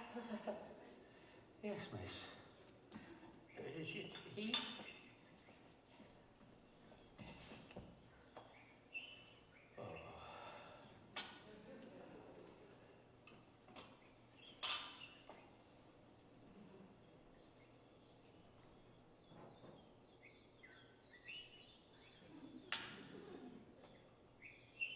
You have filled my tea with lumps of sugar, and though I distinctly asked for bread and butter, you have given me cake. I am known, Miss Cardew, for the gentleness of my disposition, and extraordinary sweetness of my nature. But I warn you, Miss Cardew, you may go too far. To save my poor, innocent, trusting boy from any other machinations of any other girl, there are no lengths to which I would not go. From the moment I saw you, I distrusted you. I felt you were false and deceitful. And I am never deceived in such matters. My first impressions of people are invariably right. Seems to me, Miss Fairfax, that I am trespassing upon your valuable time. No doubt you have many other calls of a similar nature to make in the neighborhood. Ernest! Gwendolyn, A moment. May I be permitted to ask you, are you engaged to be married to this young lady? To darling Cecily? Of course not. What could have put such an idea into your pretty little head? Thank you, you may. I am sure there must have been some misunderstanding, Miss Fairfax, for the man whose arm is at present round your waist is my guardian, Mr. John Worthing. I beg your pardon? That is Uncle Jack. Jack! Here is Ernest. Cecily, my own love. Pray a moment. May I be permitted to ask you, are you engaged to this young lady here? What young lady? Oh, good heavens, Gwendolyn. To good heavens, Gwendolyn. Of course not. What could have put such an idea in your pretty little head? Thank you. You may. I knew there was some slight error, Miss Cardew, for the gentleman who is now embracing you is my cousin, Mr. Algernon Moncreiff. Algernon Moncreiff! Are you called Algernon? I cannot deny it. Oh, is your name really John? I could deny it if I like. I could deny anything if I like. But my name certainly is John. It's been John for years. A gross deception has been placed upon both of us. My poor wounded Cecily. My sweet rock, Gwendolyn. Oh, you will call me sister, won't you? Certainly. Although, there is just one question I would like to be permitted to put to my guardian. An admirable idea. Mr. Worthing, I have one question in particular for you. Where is your brother Ernest? We are both engaged to be married to your brother Ernest, and it is a matter of importance to us that we know where your brother Ernest is at present. Gwendolyn, Cecily, it is very painful for me to be forced to speak the truth. It is the first time in my life that I have ever been reduced to such a painful position, and I'm really quite inexperienced at anything of the kind. However, I will tell you that I have no brother Ernest. I have no brother at all. I've never had a brother in my life, and I certainly do not have any intention of having one in the future. No brother at all? None. Have you never had a brother of any kind? Never, not even of any kind. Cecily, I'm afraid it's very clear neither of us is engaged to be married to anyone. It is a very painful position for a young girl to suddenly find herself in now, isn't it?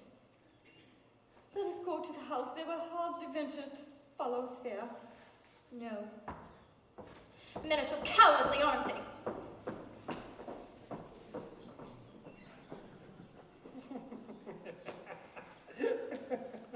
You young scoundrel, I suppose this ghastly state of affairs is what you call bunburying, isn't it? Yes. And what a wonderful bunbury it has been. In fact, it is the most wonderful bunbury I've ever had in my life. Oh, you have absolutely no right to bunbury here at all. That is absurd. One has a right to bunbury wherever one chooses. Every serious bunburyist knows that. Serious bunburyist? Good heavens! Well, one must be serious about something if one is to get any enjoyment in this thing called life. I happen to be serious about the bunburying. Whatever on earth you are serious about, I haven't the smallest inclination. About everything, I should fancy. You have such an absolutely trivial nature. Well, the only small satisfaction I have in the whole of this wretched business is that your friend Bunbury is quite exploded. You won't be able to run down to the country near as often as you are used to do, dear Algie, and a very good thing, too. Your brother is looking a little off-colored, isn't he, dear Jack? You won't be able to go down to London as often as your wicked custom was. And not such a bad thing, either. And as for your conduct towards Miss Cardew, I must say, taking in a sweet, innocent, simple girl like that is quite inexcusable. Not to mention that she is my ward. I can certainly find no defense for deceiving such a thoroughly experienced young lady like Miss Fairfax, to say nothing at all as she is my cousin. I wanted to be engaged to Gwendolyn, that is all. I love her. Well, I just wanted to be engaged to Cecily. I adore her. There's certainly no chance of your marrying Miss Cardew. Well, I can certainly find no path of you and Miss Fairfax ever being united. Well, that is no business of yours. If it was my business, I would not talk about it. It is very vulgar to discuss one's own business. And only people like stockbrokers do that, and merely at dinner parties. How you can sit there calmly eating muffins when we are in this horrible trouble, I can't make out. You seem to me to be perfectly heartless. Well, I certainly can't eat muffins in an agitated manner. The butter would surely get on my cuffs. One should only eat muffins in a calm manner. In fact, it is the only way one should ever eat muffins. Well, you shouldn't eat them all in that greedy way. When I am in trouble, I eat. It is the only thing that consoles me, and whenever I am in deep trouble, as anyone who knows me intimately can tell you, I refuse everything but food and drink. I am eating muffins now, because I am unhappy. Besides, I am particularly fond of muffins. Huh.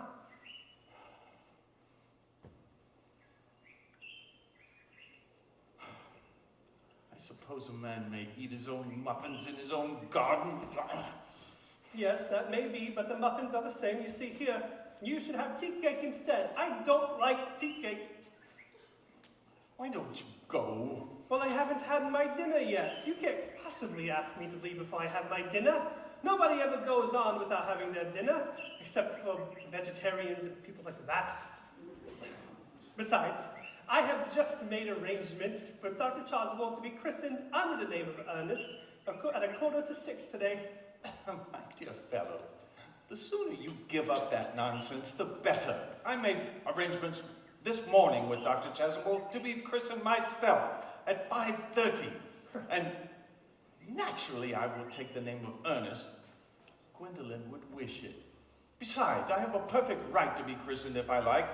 There is no evidence at all that I've ever been christened by anybody. I think I should think it extremely probable I never was, and so does Dr. Chasuble. It is entirely different in your case. You have been christened already. Yes, but I have not been christened for years. Yes, but you have been christened. That is the important thing. Yes, so I know my constitution can handle it. If you are quite unsure of your ever being christening, I find it very dangerous to be venturing into the subject now. You shall not forget, old friend, you nearly had someone carted off to Paris due to a severe chill. You said yourself that a severe chill is not hereditary. Well, it used to be, but I dare say it is now. Scientists nonsense. are always making wonderful improvements. That is nonsense. You're always talking nonsense. I see that. Go for the muffins. Please don't go for the muffins. Have tea cake instead. I don't like tea cake. But I hate tea cake. Well, then why on earth do you serve tea cake? What horrible ideals of hospitality you have. I have already told you to go, Algernon. I don't want you here. Why don't you go? I haven't quite finished my tea yet. Besides, there is still one muffin left.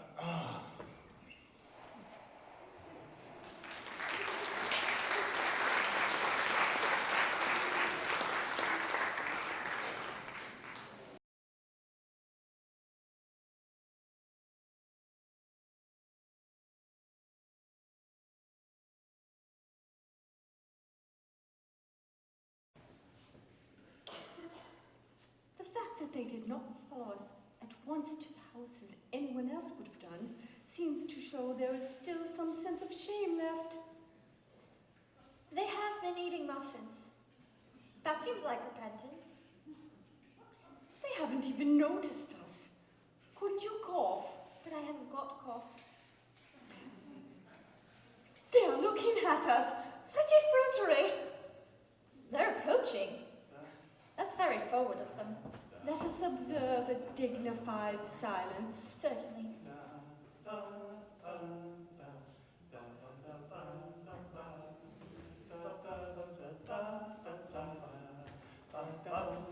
This dignified silence seems to be producing an unpleasant effect. A most distasteful one. We will not be the first to speak. Certainly not. Mr. Worthing, there is one question in particular I would like to ask you. Gwendolyn, your common sense is invaluable. Mr. Moncreiff, kindly answer me this one question. Why did you pretend to be my guardian's brother? Well, in order to have an opportunity of meeting you, of course. I think what Mr. Moncreiff said is perfectly wonderful.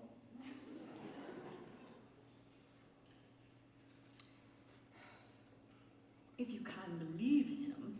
I don't. But that does not take away from the wonderful beauty of his answer. True. In matters of importance, style, not sincerity, is the vital thing. Mr. Worthing, What explanation have you got for me for pretending to have a brother? Was it in order that you might have an opportunity to come to town to see me as often as possible? Could you possibly doubt it, Miss Fairfax? I have grave doubts on the matter. This is no time for German skepticism. I intend to crush them.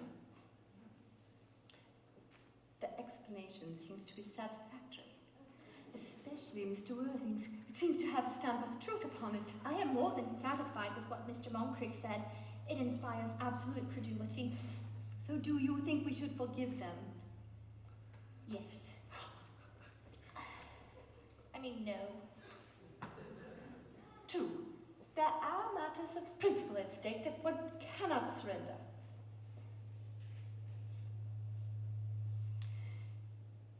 Which one of us should tell them? It is not an easy task. Perhaps we should both tell them at the same time. An excellent idea. I nearly always speak at the same time as other people. Would you take the time from me? Absolutely. Your Christian names are still an inseparable barrier, that is all.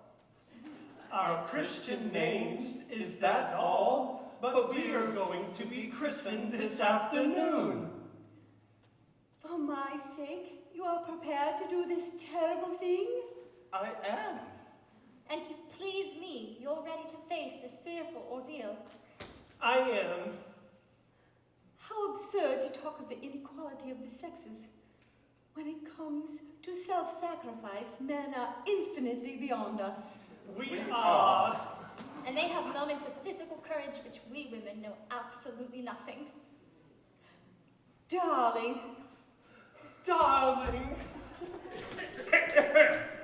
Lady Bracknell. Good heavens. Gwendolyn, what does this mean? Merely that I'm engaged to Mr. Worthing, Mamma. Sit down.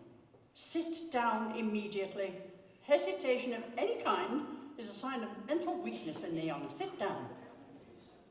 Physical weakness in the old. Apprised, sir, of my daughter's sudden flight by her trusty maid, whose confidence I purchased with a small coin, I came at once by luggage train. Luggage train. Her unhappy father is, I am glad to say, under the impression that she is attending a more than usually lengthy lecture by the University Extension Scheme on the influence of modern income on thought. I do not propose to undeceive him. Indeed, I've never undeceived him about anything. I would consider it wrong. But you, sir, must understand that all communications between yourself and my daughter must cease immediately from this moment. On this point, as on all points, I am firm. I am engaged to be married to Gwendolyn, Lady Bracknell. You are nothing of the kind, sir. And now Algernon. Algernon. Can you tell me whether it is in this house that your invalid friend, Mr. Bunbury, resides? Oh, no, Aunt Augusta, Mr. Bunbury doesn't live here. Mr. Bunbury is somewhere else at present. In fact, Mr. Bunbury is dead. Dead? When did he die? His death must have been extremely sudden. Oh, I killed Bunbury. Mr. Bunbury died this afternoon. Well, what did he die of? No, he was quite exploded. Exploded? Was he the victim of some revolutionary outrage? I had no idea that Mr. Bunbury was interested in social legislation. If so, he is well punished for his morbidity. Aunt Augusta, I meant merely that Mr. Bunbury was found out. You see, his doctors told him that he could not live, so then he died. That is all. He must have had great confidence in his physician. However, I am glad at the last he made some proper decision and under medical advice. Mr. Worthing, now that Mr. Bunbury has gone, may I ask you, who is that young person whose hand my nephew seems to be holding in a peculiarly unnecessary manner? That lady is Miss Cecily Cardew, my ward. I am engaged to be married to Cecily, Aunt Augusta. I beg your pardon? Mr. Moncreiff and I are engaged to be married, Lady Bracknell. No. I do not know whether there is something peculiarly exciting in the air of this part of Hertfordshire, but the number of engagements that go on seem to me to be peculiarly above the national average that the statistics have laid down for our guidance. I feel I should make some inquiries, Mr. Worthing. Is Miss Cardew at all connected with any of the larger railway stations in London? I ask merely for information. Until yesterday, I had no idea that there were any families or persons whose origin was a terminus.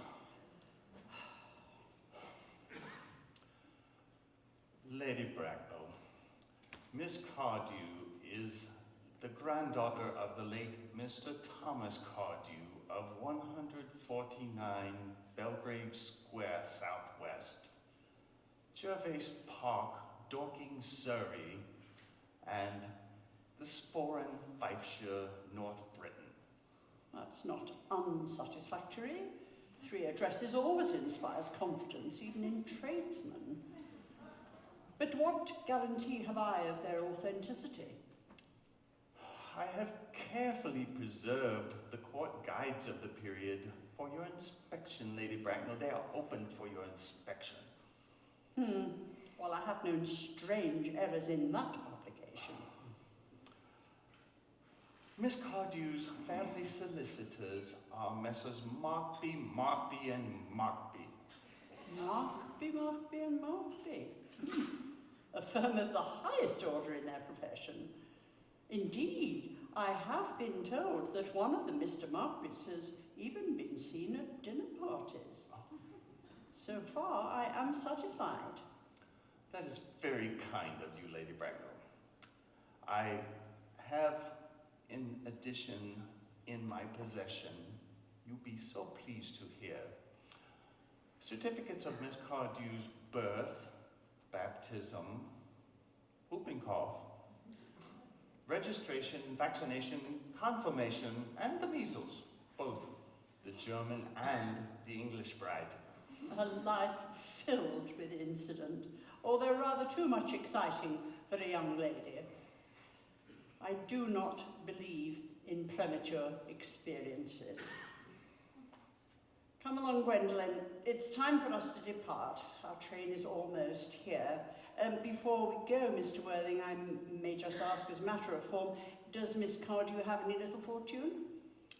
Oh, only about £130,000 in the funds. That is all. So pleased to have seen you. Goodbye, Lady Bracknell. A moment, Mr. Worthing. £130,000. And in the funds.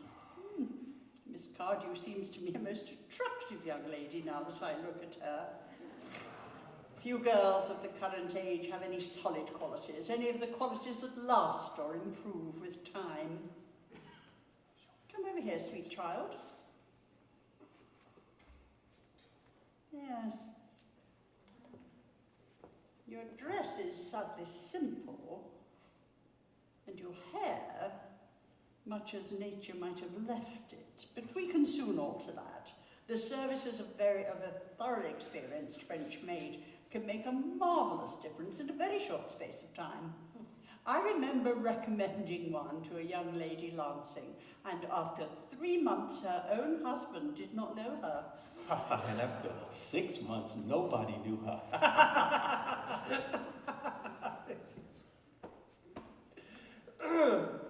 Kindly turn round, sweet child. No, the side view is what I want. Yes, there are distinct social possibilities in your profile. There is a distinct lack of principle and of profile in our society at the moment. Chin a little higher, dear. Style is determined by the way the chin is held. They are held very high just at present.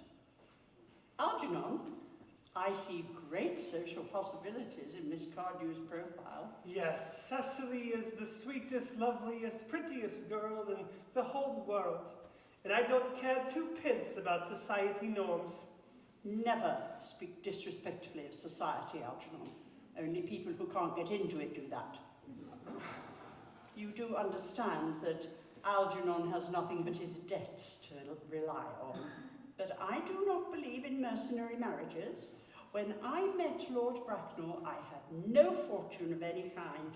I did not allow that for one moment to deter me. I think the marriage should take place quite soon. Thank you, Aunt Augusta. Lady Bracknell. You may kiss me. You may call me Aunt Augusta for the future. Thank you, Aunt Augusta. I do not believe in long engagements. I think it gives people time to find out each other's character. And that is never advisable. Excuse me for interrupting, Lady Bracknell, but this engagement, it cannot be. I am Miss Cardew's ward, and without my consent, she cannot marry until she reaches legal age. That consent I absolutely decline to give. On what grounds? Algernon is an exceedingly, I might even say, ostentatiously eligible bachelor. He has nothing, but he looks everything. What more could one desire? I hate to have to speak frankly to you, Lady Bracknell, about your nephew. But the fact is, I do not condone his moral character at all. I suspect him of being untruthful. Untruthful? My nephew, Algernon? Impossible. He's an Oxonian. I fear there can be absolutely no question about the matter. This afternoon, during my temporary absence in London on an important question of romance, he obtained admission to my house by means of the false pretense of being my brother. Under an assumed name, he drank, I've just been informed by my butler, an entire pint bottle of my Perrier-Jouet Brut 89, wine I was specially reserving for myself. Continuing his disgraceful deception, he succeeded in the course of the afternoon in alienating the affections of my only ward. He subsequently stayed to tea and devoured every single muffin. And what makes his conduct all the more heartless is that he was perfectly well aware from the first that I have no brother, that I never had a brother, and that I don't intend to have a brother, not even of any kind. I distinctly told him so myself yesterday afternoon. Well, after careful consideration, Mr. Worthing, I have decided to overlook my nephew's conduct to you. That is very generous of you, Lady Bracknell. However, my decision is unalterable. I do not give my consent. Come here, dear. How old are you? Well, I'm only just 18, but I admit to 20 at evening parties. Very wise to be flexible about your age. A woman never gives her exact age. It looks so calculating. 18, but admitting to 20. Well, you will soon be of age and then free of the constraints of tutelage, so I really don't think that your guardian's consent is of any importance. No. Pray excuse me for interrupting again, Lady Bracknell, but I feel it only fair to let you know that according to the terms of her grandfather's will, Miss Cardew does not come legally of age till she is 35. I do not see that as a problem at all. 35 is a very attractive age. London society is full of women of the highest birth who have, of their own free choice, remained 35 for years. Lady Dorrington is an instant in point, to my own knowledge. She has been 35 since she arrived at 40, which was many years ago now. And I see no reason why our dear Cecily should not be even more attractive at the age you mention.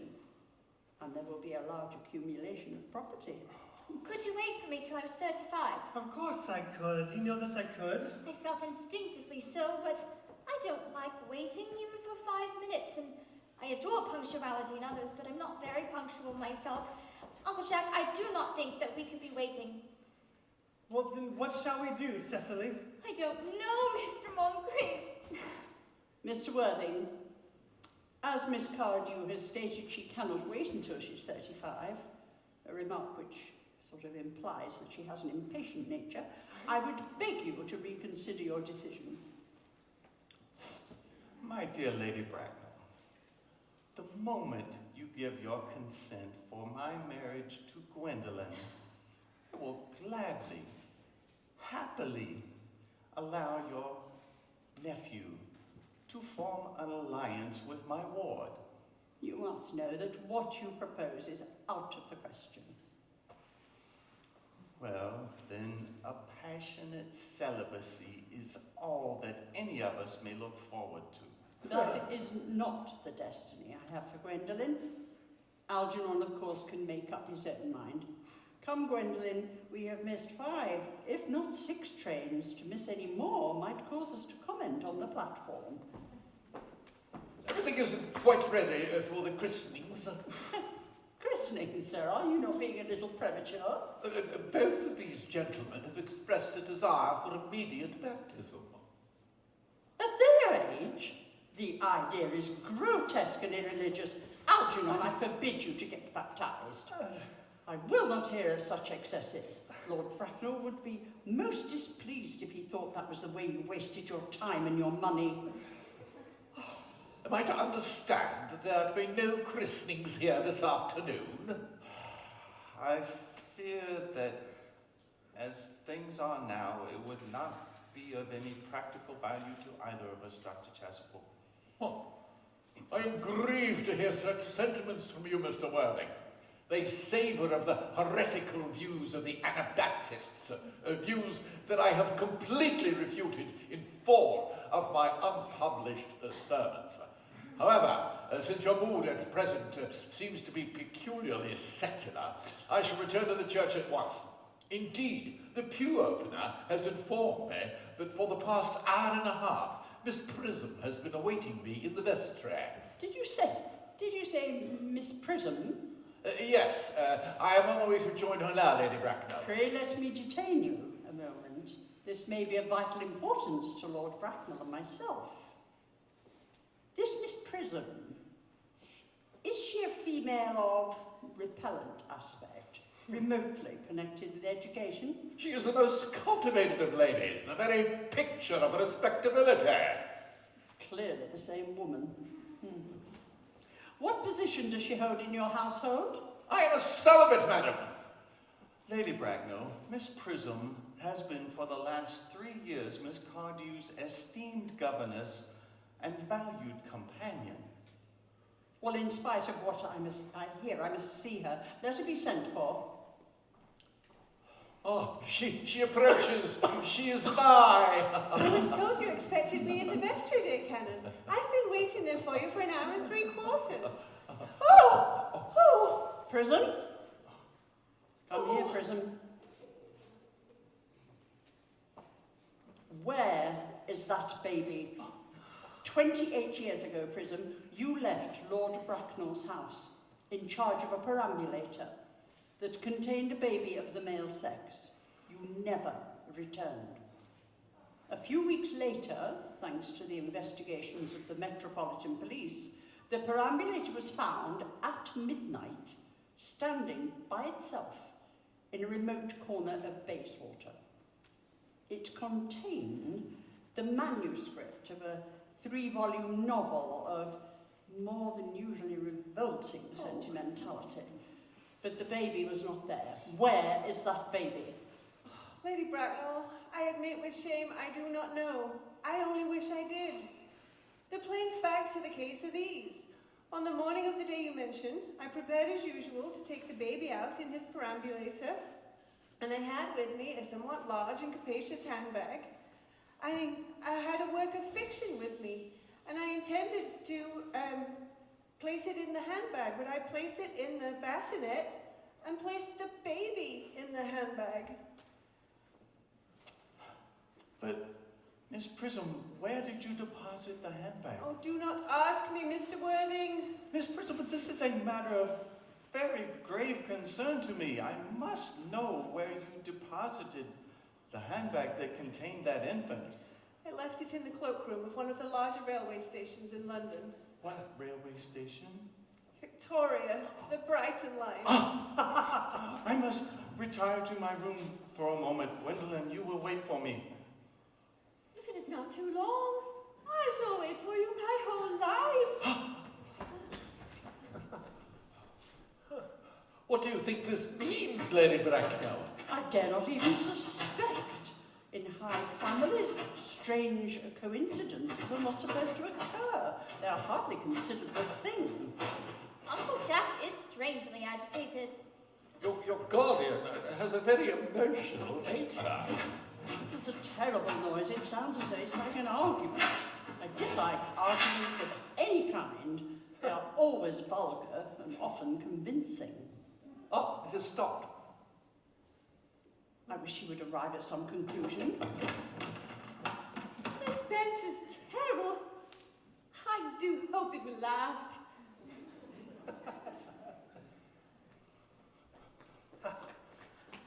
Miss Prism, is this the handbag? Examine it carefully before you answer. Well, it seems. The happiness of more than one life depends on your answer. It seems to be mine. Yes, here is the injury it received at the upsetting of a Gower Street omnibus in younger and happier days. Oh, and here on the lining is the stain from the explosion of a temperance beverage, an incident that occurred in Leamington. Oh, and here on the lock are my initials. I had forgotten that in an extravagant mood I had had them placed there. Yes, the bag is undoubtedly mine. I am delighted to have it so unexpectedly restored to me. It has been a great inconvenience being without it all of these years. Miss Prism, more is restored to you than that handbag. I am the baby you placed in it. You? Yes, Mother! Oh, Mr. Worthing, I am unmarried! Unmarried! Oh, I do not deny that is a serious blow. But after all, whom has the right to cast a stone at one who has suffered? Cannot repentance wipe out an act of folly? Should there be one law for men and another for women? Mother, I forgive you! There is some error, Mr. Worthing. There is the lady who can tell you who you really are.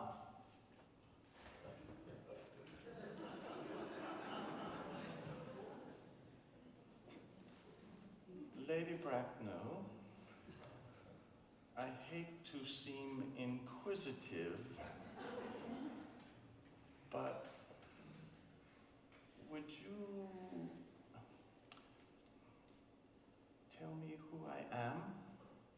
You may not like what I'm about to tell you, but you are the son of my unfortunate sister, Mrs. Moncreiff, and consequently, Algernon's elder brother. Algie's elder brother? I have a brother after all? Cecily, how could you have ever doubted I have a brother? I always knew I had a brother. I always said I had... Dr. Chasuble, my unfortunate brother. Miss Prism, my unfortunate brother. Gwendolyn, my unfortunate brother. Algie, you young scoundrel, you will have to treat me with more respect in the future. You have never behaved to me like a brother in all your life. Well, not till today, old friend, but I dare say that I haven't quite out of practice. My own. But what own are you? What is your Christian name? Now that you have become someone else. Good heavens, I had quite forgot that point. Your decision on my name, on the question of my name, is irrevocable, I suppose. I never change, except in matters of affection. What noble nature you have, Gwendolyn. Then the matter must be cleared up at once. Aunt Augusta, a moment. When Miss Prism left me in the handbag, had I been christened already? Every luxury that money could buy, including christening, had been bestowed on you by your fond and doting parents. Ah, so I was christened. That is settled.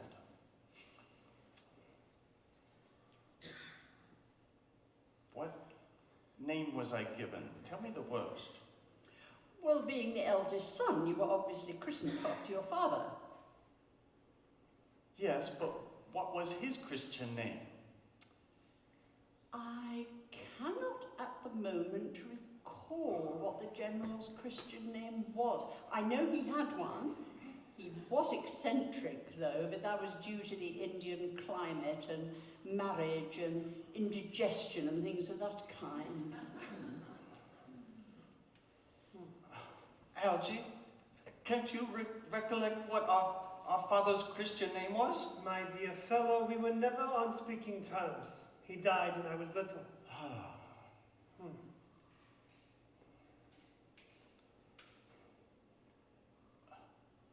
His name would appear in the army lists of the period, I suppose, Aunt Augusta? Oh, the General was mostly a peaceable man, except from his domestic life.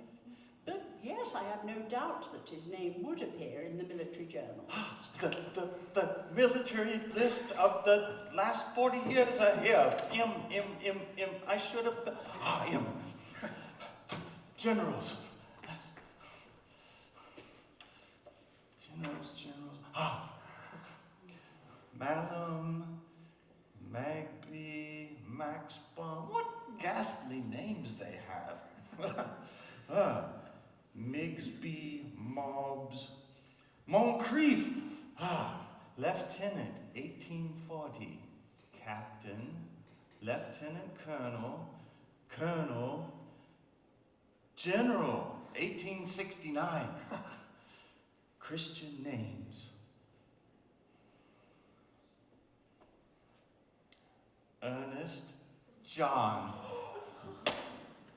Gwendolyn. I always told you I was named Ernest. I was named Ernest. How could you ever doubt it? Naturally, it was Ernest. I remember now, yes. The General's name was Ernest. I knew I had a reason for disliking that name. My own Ernest.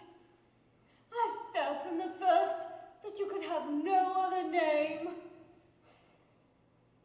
But really, Gwendolyn, it is a terrible thing for a man to suddenly find that all his life he has been speaking nothing but the truth. Can you forgive me? I can, but I'm sure you are changed. My own one. Letitia! Frederick, at last. Cecily, at last! Gwendolyn, at last! My nephew, you seem to be showing signs of triviality. On the contrary, Aunt Augusta, I've now realized for the first time in my life the vital importance of being earnest.